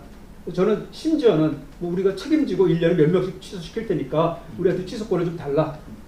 그래도 안 주겠지만 자꾸 그런 식으로 요구해야 어떤 모멘텀이 있을 때 뭐 줄 수 있는 그런 계기가 될 수도 있지 않겠나 하는 생각이 듭니다. 용기가 좀 필요한 것 같아요. 용기가 좀 필요한 것 같은데요. 항상 아까 우리 교수님이 김모 우리 정신과 선생님 징계하실 때 그때 상당히 어려운 일을 많이 나가시고 잘 알거든요. 뒤로 들어서 막 병원에 찾아와서 뭐 이렇게 막 소리치고 뭐 난리치고 뭐 그러는데 우리 뭐 임 교수님 워낙 이게 또 한번 또 뜻을 세우면 딱 이렇게 잘 이렇게 용기 있게 잘 해주셨는데 그런 용기가 좀 필요한 것 같아요. 아까 예를 들은 이 고대 학생 그때 성균관대 들어갔잖아요. 그랬을 때 뭐 물론 바람이지만 성대 학장님이나 좀 이렇게 뜻이 있었다면은 저 법정에 갔어야죠. 법정에 가서 질 때 지더라도 한번 그렇게 한번 다 하고 나면은 다음에 무서워서라도 못 하거든요. 설사 지더라도 학교가 지더라도 그런 이제 그 결기가 저 의사들의 어떤 이 명예를 지켜줄 수 있는 거기 때문에 어떤 면에서 이제 그 의사들의 명예는 의사들이 윤리에는 용기가 좀 필요하거든요. 저 그렇게 제 생각을 많이 해봅니다. 아까 정신과 김모 회원 같은 경우는 저희가 규정이 대의원에 통과가 안 됐었어요. 그러니까 사실은 징계 무효를 하면 우리가 질 거였어요. 그런데 저는 대의원에 통과가 안 됐어도 그냥 그걸 갖고 징계를 해버린 거예요. 그래서 법정에 가서 우리가 지면 지더라도 우리는 우리가 할 수 있는 걸 최선을 다했다. 예.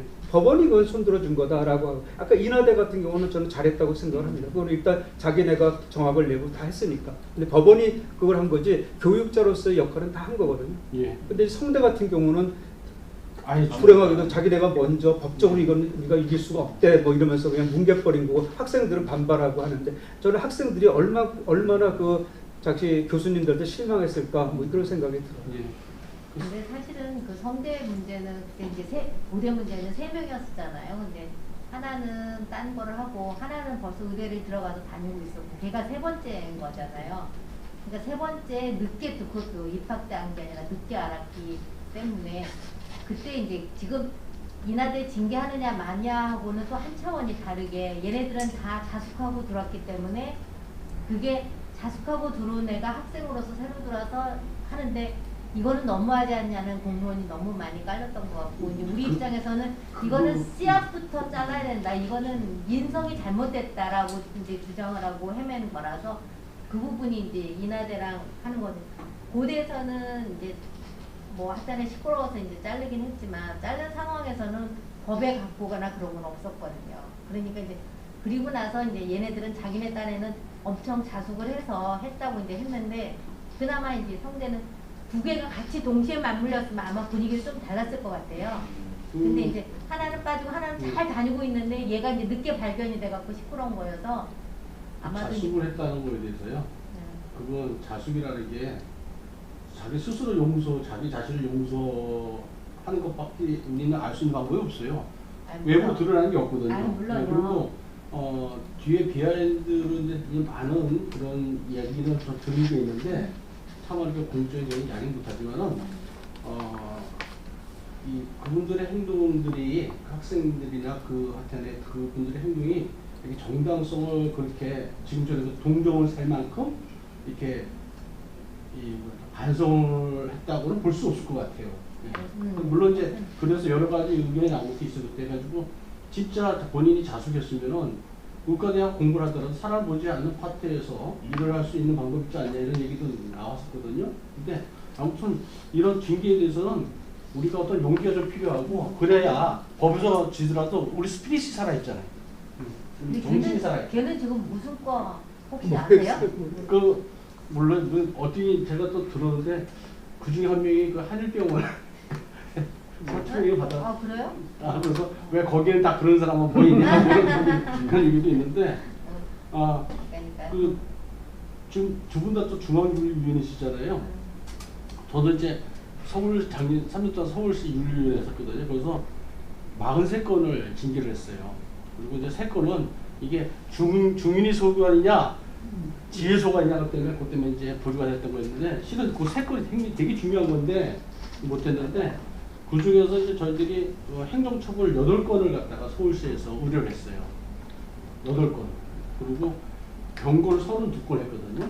근데 이런 것들을 처음에 하지게 이제 뭐 앞으로 새로운 또 이 회기가 시작됐고 그래서 이제 올해 법정관에서 이제 정관 개정이 됐으면 했는데 안 됐다고 하더라고요. 상당히 아쉬운데 이런 이제 구체적인 그런 징계 절차라든지 그런 것들이 좀 더 구체화돼야 될 것 같아요.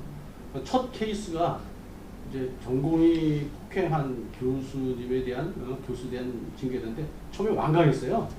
절대 뭐 할 수 없다 그러는데 근데 막상 딱 해나가서 강하게 나가니까 이분이 이제 드디어 꼬리를 내리고 자수하시더라고. 그래서 근데 뭐 할 수 있는 게 경고가 아무것도 없잖아요. 그래가지고 시정 명령이라는 걸 잡아서 반성문을 쓰겠어요.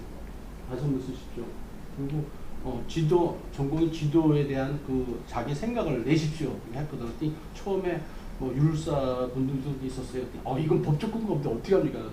아니 윤리위원회이기 때문에 우리는 자율적으로 할 수 있습니다. 아주 우겨가지고 그걸 냈단 말이에요. 근데 한번 딱 하고 나니까 그부터는 쉬웠어요. 한번 딱 하고 나니까. 그러니까 저번에도 그랬는데 뭐 하면 되겠죠. 이 관례가 쌓이는 거거든요. 그래서 굳이 법에 안 돼 있더라도 윤리위원회이기 때문에 우리가 할 수 있는 것들이 있는데 가장 좋은 게 정관으로 해가지고 대의원에 통과되고 또는 그 전위원회에서 통과된 절차적 함의 어떤만 된다면 이런 규정을 촘촘하게 빨리 만들어야 될 것 같아요. 그냥 답답할 경우가 많거든요. 지난번에도 얘기했지만 이 전문가 평가제에 대해서는 주의, 행정정보, 기각 3개밖에 없어요. 근데 우리는 경고란 말이죠. 말이 또 달라요, 이게. 예, 그리고 또 벌금이 이게 우리 벌금은 이제 그건 아니고 우리 과태료라고 하잖아요. 이런 걸 갖다가 비용을 갖다 물릴 수 근거도 좀 더 확실하게 해야 되거든요. 그러니까 이제 우리 지회에서도 그걸 할 수 있도록 주셔야 될 것 같아요. 그래서 올해 한 해는 2분 계시니까 이제 지회하고 이제 같이 눈을 좀 맞춰서 징계 절차라든지 징계 양형에 대해서 좀 더 구체적으로 좀 만들어야 될 것 같아요. 근데 그것도 사실 좀 안타까운 게 중윤위가 그런 징계 규정 이런 것들을 바꿀 수 있는 권한이 없잖아요. 그거는 제 의협에서 따로 하니까. 그러니까 규정을 바꾸고 하는 건 다른 데서 하니까. 대의원의 법정관 사람들이 많이 깨어야 돼요. 그냥 그 아까 말씀하신 것처럼 굉장히 심각한 사람은 의사면허를 따는 순간은 내가 다 지켜줘야 된다고 우리 이렇게 높은 층에 있는 사람들도 그런 생각하는 사람이 있거든요. 근데 이제 우리 생각은 마음이 아프지만 의사 같지 않은 사람들은 잘라서 도려내서 우리가 좀 더 잘 살 수 있어야 된다는 생각 가진 사람들이 또 굉장히 많은데 또 안 그런 사람들이 있어 법정관에서 그런 양형이라 이거 반대 소리가 너무 많아요. 그 사람들도 어떻게 좀 해야 됩니다. 근데 그 사람들이 대의원에 들어가 있어서 그 사람들이 결정하는 거라서 참 어려워요. 좀 목소리를 내가지고 교육을 자꾸 해야 돼요. 분위기를 좀 만들어야죠. 아니 그 회원을 보호한다고 할 때 아니 왜 그 죄진 사람을 왜 보호를 해? 대다수의 건강한 사람을 보호해야지. 그 사고가 정말 잘못되어 있는 거죠. 정말 그거 도덕적으로 문제 있는 사고 우리 아니에요? 의사래잖아요. 우리 의사. 아니 그 동료. 그러니까 사실은 정신적으로 문제가 많은 사람들이 좀 있어요. 그러니까 제가 아는 한 분도 진짜로 약간 스키조거든요. 그래서 굉장히 많아요. 네, 그래서 환자를 이렇게 놔두고 얘기하다가 혼자 방에 들어가 버린대요. 근데 그 사람이 마이너과예요. 칼이 손에 쥐는 거잖아요. 무슨 일이 벌어질지 모르는 거거든요. 그럼 사실은 정신과에서 진단을 올려줘야 되거든요. 근데 의사들이 그걸 못해요. 근데 그런 게 좀, 그러니까 뭐 왔다 갔다 하는 거 말고, 그래서 그런 부분이나 뭐 진짜로 아니다 싶은 사람들은 많은데, 또 하기는 뭐 머리 또 겉으로 봐서는 그런 병이 없어도 이 삐딱한 사람들도 많잖아요. 그래서 참 그런 부분은 저기서 말하는 딜레마죠. 뭐. 그러니까 지금 사실은 아까 그 말씀드린 것처럼 지금 중윤이 같은 데가 의사들의 어떤 비도덕적 행동을 찾아내서 처벌하고 하는 그것만 해요. 그리고 실질적으로 보면 아주 비도덕적인, 뭐 예를 들어서 자기가 보는 환자를 강간을 했다, 뭐 누구를 살인을 했다, 뭐 이렇게 해도 중윤이가 할 수 있는 것은 3년 회원 자격정지 하고 보건복지부에다는 뭐 1년 이하의 면허 정지. 저는 이게 일반 국민이 할까봐 겁나. 어떻게 환자를 성폭행한 사람한테 3년 자격정지가 최고고 1년 이에 그게 최고냐? 그건 바로 고쳐져야 되는데, 근데 그거를 이제 얘기하는 것보다 사실은 아까 제가 외국의 면허관리기구에서 굉장히 중요하게 보는 것 중에 하나가 컴피턴스예요. 그러니까 알코올 중독, 마약 중독, 정신질환 뭐 이런 게 있는 의사들을 찾아내서 그 사람들한테 뭔가 조치를 취하는 거. 어떤 사람들의 경우는 제한적으로 환자를 보게 하게 하고, 어떤 사람은 치료 명령을 하게 하고 뭐 이렇게 하는 것들이 있거든요. 저는 그런 것들에 대한 요구를 하는 것들이 오히려 자율징계권 요구하는 그것보다 훨씬 더 먹혀들어가기 쉬울 거라고 보여져요. 네. 왜냐하면 컴피턴스에 대한 평가는 의사들만 할 수 있는 거예요. 맞아요. 그러니까 그 자율징계, 우리가 보통 말하는 자율징계는 나쁜 짓 한 의사를 처벌하는 그것만 갖고 얘기를 하고 있거든요. 그것 말고 전략적으로 그러니까. 우리가 아주 의사들 중에 정신질환자도 있고 알코올 중독자 뭐 이런 사람들도 굉장히 많고 뭐 성범죄자도 있고, 그러니까 그런 사람들을 우리가 동료 의사들이 우리가 빨리 평가해서 그런 사람들에 대해서 빨리 환자를 못 보게, 그런 상태에서 환자를 보호해 주는 그걸 하겠다 하면 그거는 1차적으로 먹혀들어갈 가능성이 많거든요. 그거를 하게 되면 그 다음번에는 자율징계가 오히려 더 갈 수가 있다. 그렇죠, 맞습니다. 네. 그런 식으로 이제 접근하는 것도 그러니까 지금 말씀하시니까 생각나는데, 우리가 이제 흔히 생각해서 만약 진짜 옆에 알코올 중독하는 의사 같은 사람이 있다고 치면 그 사람은 만약 알려지면 자기 의사 면허가 잘릴 거를 먼저 생각하는 거잖아요. 근데 이제 그거를 그런 식으로 한다면 얘는 뭐 진짜 환자 보는 사람이면 환자 안 보고 뭐 다른 거를 좀 대면 안 하게 할 수 있는 방법을 하더니 그 선을 정해준다고 그러더라고요. 아예 없으니까. 저희 학교에서도 그런 일이 실제로 있었거든요. 교수 한 명이 알코올 중독이에요. 그래가지고 그거 좀 심각해서 학교에서 그 사람은 수술하는 쪽에 사람이 있으니까 그과에서 뺐어요. 뺐고 이제 그냥 환자 안 보는 다른 일을 맡겨서 지금까지도 그렇게 하고 있는데, 그런 방법들이죠. 그런 식으로 하고 그 대신에 그 사람이 술 다 끊고 뭐 다시 평가했는데 옛날만큼 컴피턴트해졌다. 그럼 원래 다시로 돌아가고 이런 것들을 해주는 거는 그거를 안 주겠다라고 할 국민들은 없거든요. 그런 것들은 국민들한테 훨씬 더 어필하기 좋은 그런. 요번에 그 의협 선거 나올 적에 한 모 후보가 면허 관리 기구를 아주 반대하는 그런 거 갖고 나와서 깜짝 놀랐어요. 근데 이제 뭐 좀 힘든 얘기일지 모르겠지만은 면허 관리는 의사협회가 못합니다. 의사협회가 할 수가 없습니다. 하게 되면 하자고 자꾸 우기긴다면은 공정성 문제라든지 뭐 이런 것 때문에 이게 국민의 신뢰를 받을 수가 없어요. 그렇다고 정부에 줄 수도 없잖아요. 정부에 주면 대번이 통치기구로 타락해 버리는데, 그래서 의사협회가 진짜 우리가 이 프로페셔널 오토노미를 딱 찾겠다 그러면은 정말 힘들지만 좀 내려놓은 부분 좀 있어야 돼, 솔직히. 그래야 좀 뭐 갖고 올 수 있지. 안 그러면 절대 못 갖고 오죠. 예. 그건 과감함 좀 있어야 돼. 전 지난 이 뭐야 전임 그때 이제 안독선 우리 그 정치연구소장님이 면허 관리에서 상당히 많이 이렇게 연구도 하시고 이렇게 알리셨는데 실제로 이렇게 보니까 제가 알고 있는 것보다 우리나라 더 너무 미개하다는 걸 알았어요. 아니 왜 면허 관리기가 우리나라에 왜 없어야 될 이유가 있나? 아니 그 없다는 게 너무 이해가 안 가는 거예요. 예, 우리가 그러니까 국가대표보다 뭔가 너무 잘못 배우고 자라났던 것 같아요. 이거는 그쪽으로 빨리 돼야. 이건 당연히 이제 면허 우리 운전 면허 시험 할 적에 신청서 받고 내가 뭐 면허 뭐 이렇게 교통 위반한 거 이제 언제 알고 하고 그 정도의 선에서부터 시작을 하는 거거든요. 그 다음에 이 비율적인 이 언프로페셔널 컨덕트에 대해서 징계하는 건 그건 일부분이에요, 솔직히 이게. 근데 참 공감대 형성하기 힘드네요. 제가 생각하기엔 지금 세 분, 김 교수나 두 분 말씀하신 분이 여기서만 그렇게 목소리 크게 내지 마시고 실제로 이게 성사가 되도록 제가 알기로는 그래 우리가 제가 그냥 언뜻 생각나는 거 다들 들으셨겠죠. 우리 고발 문화 같은 게 서양 구라파나 에덴에서 우리 약하잖아요. 네? 간단한 거 옆집에 뭐 해도 우리는 대대변화도 못하잖아요. 그래서 세상이 이제 점점 좁아졌기 때문에 소위 말해 서양 의식하고 우리 전통 아까 미국 친구가 석박사 뭐 여기 동양 한국 사람 일본 중국 비슷하다고 그랬지 않습니까?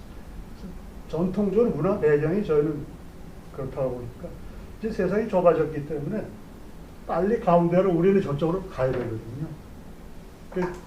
정말 독하죠. 이건 도대체 의사로서 이건 하면 안 되는 친구들이 멀쩡하게 지금 하는데 한둘이 아니거든요. 네. 뭐 제가 예를 들어서 심평원에 제가 한 5, 6년 근무하면서도 봤지만 이 진료한 내용을 보면 이건 여기서 하면 안 되는 애들이거든요. 근데 그거 다 멀쩡하게 하고 있거든요. 이건 빨리 시범을 아까 다 말씀하신 대로 정말 그때말로 본때를 한번 보여야.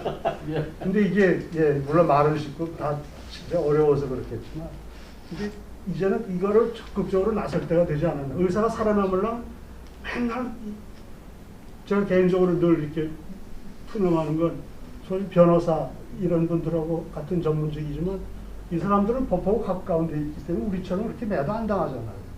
다 그 사람들은 권력에 더 가깝게 있고 이 기본적으로 온순한 의사 이 사회들은 좋게 해서 그냥 약 뭐 선하고 뭐 해가지고 약 뭐 온순하다 그럴까 만만한 게 의사잖아요.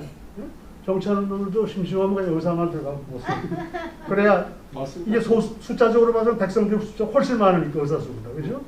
표를 의식하면은 이건 의사 정도는 근데 변호사나 이 법관 이 문과 이 사람들을 했다가는 그렇지 만만치가 않으니까 오히려 반작용이 오니까 그런 게 있지 않나 그렇게 생각해서 한번 좀 이제는 좀 더 적극적으로 바꿀 때가 됐다고 봐요. 예.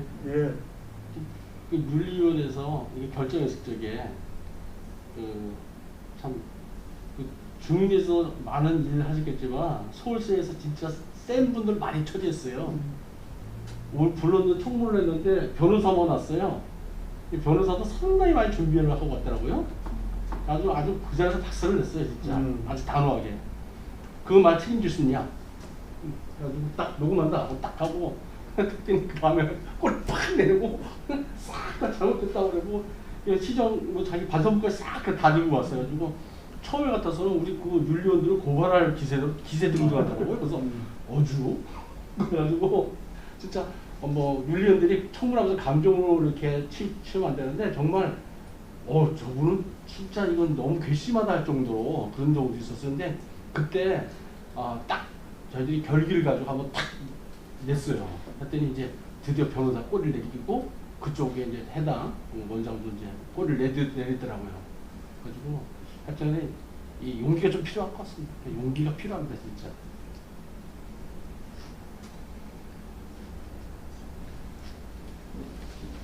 송성철 국장님 뭐 한 말씀 해주시죠. 마이크 켰었는데 참. 하여튼 임경 교수님 강의 잘 들었습니다. 좀 앞으로도 좀 지속해서 이런 발표나 이런 것들이 좀 언론을 통해서 좀 알려졌으면 좋겠고요. 시민단체나 이쪽 자율징계권을 주기 싫어하는 그런 정부 관계자나 이렇게 주로 이렇게 하는 얘기들이 해봤냐, 중년위에서 몇 건이나 1년에 징계를 하냐, 이런 실제 통계 데이터를 갖고 와봐라, 이런 말씀을 많이 하세요. 근데 아까 이명재 회장님도 말씀하셨듯이 43건 징계를 하셨다고 하시는데, 사실은 중년위에서 징계를 하게 되면 저희는 실명까지 의협신문에 비록 인쇄 우리 회원들만 보는 신문이긴 하지만 공고가 나가거든요. 그래서 주변에 아는 사람들은 다 아시죠.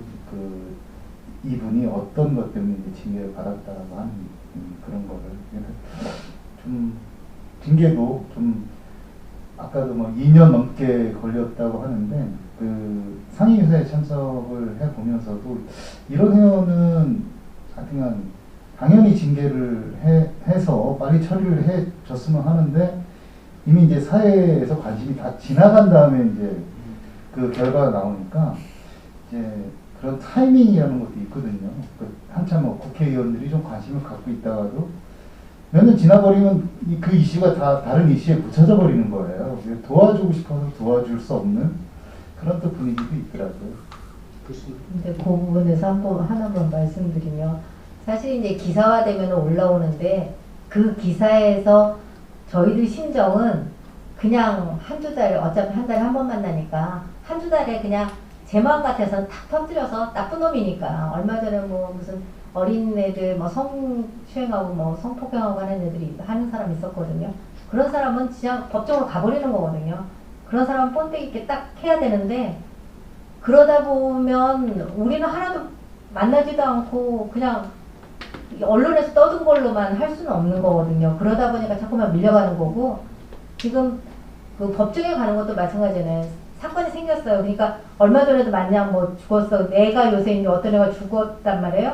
그럼 보면은 막 3년 전께 이제 1심, 2심에서 때려서 나오는 거거든요. 그러니까 결국은 똑같은 거예요. 그래서 저희들 생각이나 이제 의사들 생각은 언론에 떴어요. 지금 아까 지금 김땡땡 정신과 의사 같은 사람은 언론이 굉장히 시끄러웠잖아요. 그러면 이제 상위에서 저희한테 올라온단 말이에요. 올라오는 순간 언론에서 나온 얘기로 해서 딱 자격정지 3년, 그 다음에 저쪽에다가 행정처분 이렇게 딱 올리면 굉장히 좋은데, 그거는 또 그 사람 나름의 또 다른 이면이 있을 거 아니에요. 그 부분은 제껴놓는 거거든요. 그러니까 세간의 관심에 따라서 부응해서 하고 끝나는 거란 말이에요. 그러면 절대로 안 되는 거잖아요. 그러다 보니까 언론이나 국민들이나 우리 다른 의사들도 지금 얘기하는 것처럼 이렇게 질질 끌어 빨리빨리 끝내지, 그 부분이 안 되는 거라서 그 부분을 조금만 이해 좀 해주시면 감사하겠습니다. 그나마 전평단에는 이게 시범 사업이 되지만은 현지 조사를 나가요, 제가. 그나마 그러니까. 중윤이보다는 지구가 훨 나아요, 지금 저희는요. 그래서 가가지고 조사를 시작하는 그 자체부터가 상당히 잘 하고 계세요. 한 3년 하시다 보니까 정말 잘하세요. 현지 조사를. 중윤이에서는 네. 현지 조사가. 근데 여기는 우리가 해놓은 거를 올려드리면 고만 갖고 하시니까. 근데 그래서 사실은 전평제, 그러니까 지회로 다시 내려보내는 것도 그런 게 있기는 해요. 그러니까 좀 아닌 경우는 우리는 못 나가니까. 정리해 주셔야 돼요. 저는 그 3건을 징계하자고 그랬는데 수에 밀려서. 그러니까 그래서 들랑달랑 하다가 이제 끝났는데, 사실은 이제 내려보낼 때는 우리는 수사권이 하나도 없으니까 그 수사권하고 조금 더 다가가서 할 수 있는 데에서 하고, 또 지회니까 하고 올라오라는 뜻이 많았었죠. 지금 요번에 중윤위에서 중윤위 이 운영 지침으로만 정가셔도 됩니다, 솔직히. 왜냐면 뒤에는 중윤위 속하고 오기 때문에 정가까지 안 해도 된다고. 그런데 일부는 이렇게 투입사님들이 있어서 그런데 그냥 그것만 정리해 놓으시면은 홀났죠. 홀났죠. 그런 부분이 많아요. 저희가 맨날 저희가 목소리, 쌤하고 저하고는 목소리가 그죠, 이거는 미국이에요. 뭐야, 얘 싹을 잘라야지 막 맨날 이런 식인데, 또 그러다가는 또 안 좋은 면도 있으니까 굉장히 조심스럽고 하긴 해죠. 그 한 사람의 왜 있잖아요. 그 한 사람의 부당함이 걸리면 안 된다는 그런 것도 있어서 우리가 이제 맘같이는 못하죠. 근데 이제 워낙이 경험이 많으신 분들이 많으니까 제가 막 흥분하면 그러지 마 이렇게 얘기하시는 분들이 있어서 그나마 큰 무리하지 않고 나가는 것 같고 그래도 요 최근에는 많이 결정 나고 자격정지도 많고 행정처분도 많이 나가고 있는 편입니다. 그나마. 우리 공부하는 것도 이제 지금 보면 제가 다 보거든요. 우리 이제 인터넷 신문에도 나고 다 나잖아요. 이거 징계인들 보는데 이들 이렇게 누구 이렇게 해가지고 제대로 안 나요. 이렇게 내용은 안 나요. 경고 누구 몇 명 이렇게만 나잖아요. 그래서 내용이 적어줘야 내용은 그게 적어줘야 판결, 이게 교육 효과가 있는 거거든요. 징계 예? 그게 나가는 그래서 거예요. 서울시는 이걸 백서를 만들어요. 3년 동안 하고 백서를 이걸 만들고 있어가지고 그걸 지금 백서 만들어가지고 이제 뿌릴 거예요. 그 보면 이제 아따 뜨거라 이거 하면 안 되겠구나 이제 이렇게 되겠죠. 근데 그 폴레인이 나가면 아까 그 명예훼손 얘기 말씀하셨는데 문제 없습니까? 아직까지는 문제는 없었어요. 아니 그거는 아니 폴레인이 정관에 나가요. 그게 돼 있어요. 우리 정관은 네. 중앙정관은 보건복지부의 인준을 받아야 돼요. 받은 거에 경고 이상인 것은 우리가 이름을 발표도 된다고 네. 정관에 돼 있어요. 예. 정관에 그걸 갖다가 정부에 가서 인정하는 것도 그것까지 상관없어요. 우리 뭐라고 그러면 초권력이 있다. 이렇게 돼요.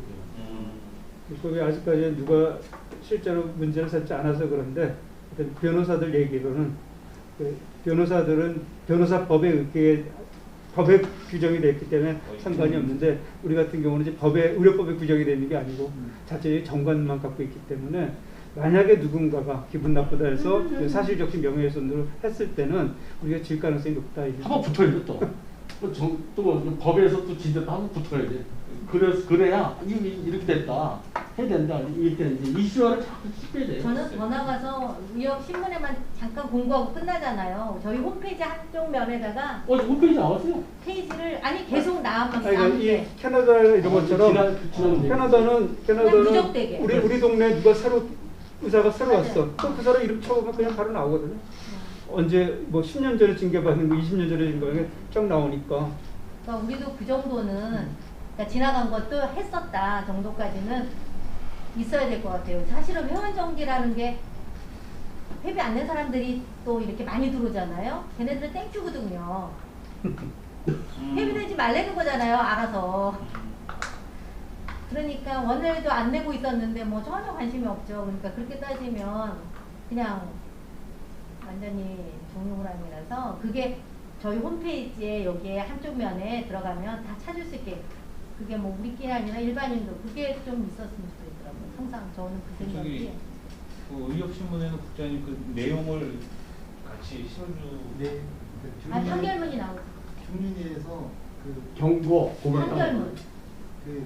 하여튼 명하고요. 네. 회원 이름하고 그 정도의 내용은 없어요. 그죠?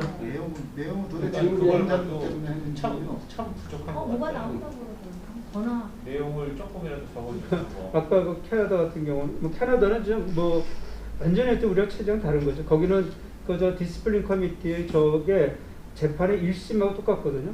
그 사법권이 있는 거예요. 쉽게 말하면. 그래서 저기에 불복을 하면은 법원에 2심으로 바로 갈 거예요. 1심이 없어요. 그리고 2심으로 갔을 때도 그 저쪽에서 했던 거에 내용을 보진 않습니다. 징계 정당성은 2심에서 판단 안 하고 절차가 갖춰져 그것만 판단을 하는 거예요. 그러니까 엄청나게 그 의사 면허관리 기구의 그 권위를 인정을 해주는 거죠. 그러니까 저기서 저 디스플린 커미티 할 때 변호사가 3명이 나오거든요. 이쪽 변호사, 저쪽 변호사, 절차 보는 변호사 3명이 앉아가지고 그걸 하고 방청객 다 있고 이런 상태에서 하고 거기서 면허 취소를 바로 시키기도 하고 뭐 다 이렇게 하니까 벌금 물리고 뭐 치료비 내라 이런 것들 하니까 그거는 의사들한테 사법권을 준 거죠. 의사들 판사로 만드는 거니까 그런 정도인데 우리나라 이제 그렇게 하질 않고 아까 보셨지만 거기 안에 들어가면은 나는 환자들도 좀 황당할 것 같아요. 그러니까 거기 보면 페이션트 A를 자기 진료실 안에 어디 검사실로 들어오게 해서 뭐 속옷만 입고 들어오게 해가지고 뭘 어떻게 아주 너무 상세한 자세하게. 내용이 있어요. 어떻게 성추행했다는 게 그런 것까지 쫙 나오기 때문에 와 그거 보면은 뭐 그게 그냥 계속 나가고 그래서 의사들 중에는 아니 이것도 개인 그 프라이버시가 있는데 이런 식으로 10년이고 20년이고 가는 게 뭐가 되냐 그랬더니 의사들한테는 프라이버시라는 거 없다. 환자가 더 우선이다 이런 식으로 바꿔버리니까 그 정도는 못하더라도 어느 정도 흉내는 조금 낼 수 있어야 되는데 우리는 갈 길은 멀어요. 네. 아 오늘 저기 너무 감사드리고요. 이제 요번 이제 강의 지난번에 전문가 평가단에 대해서 들었고 오늘 자율징계의 어려움에 대해서 들었고 다음에 안덕선 전 소장님 모신 이제 면허관리기 가칭 뭐죠 이름이 가칭 면허관리원 관리원. 한국 대한 뭐 면허관리원 지금 준비위원장이신데 7월달에 모시고 강의를 듣도록 하겠습니다. 6월달은 다음 달은 이제 저희 100회 모임이라서요. 100회 좀 돌아보면서 그 1회 강의를 해주셨던 맹광호 교수님이 의사의 길이란 걸로 강의를 해주셨는데 이번에 다시 이제 100회를 돌아보면서 의사의 길에 대해서 함께 얘기를 나누는 시간을 갖도록 하겠습니다. 그런 거 성대하게 모이지 못해서 굉장히 의미 있는 자리가 될 것이라고 기대가 됩니다. 다음 달에 뵙겠습니다.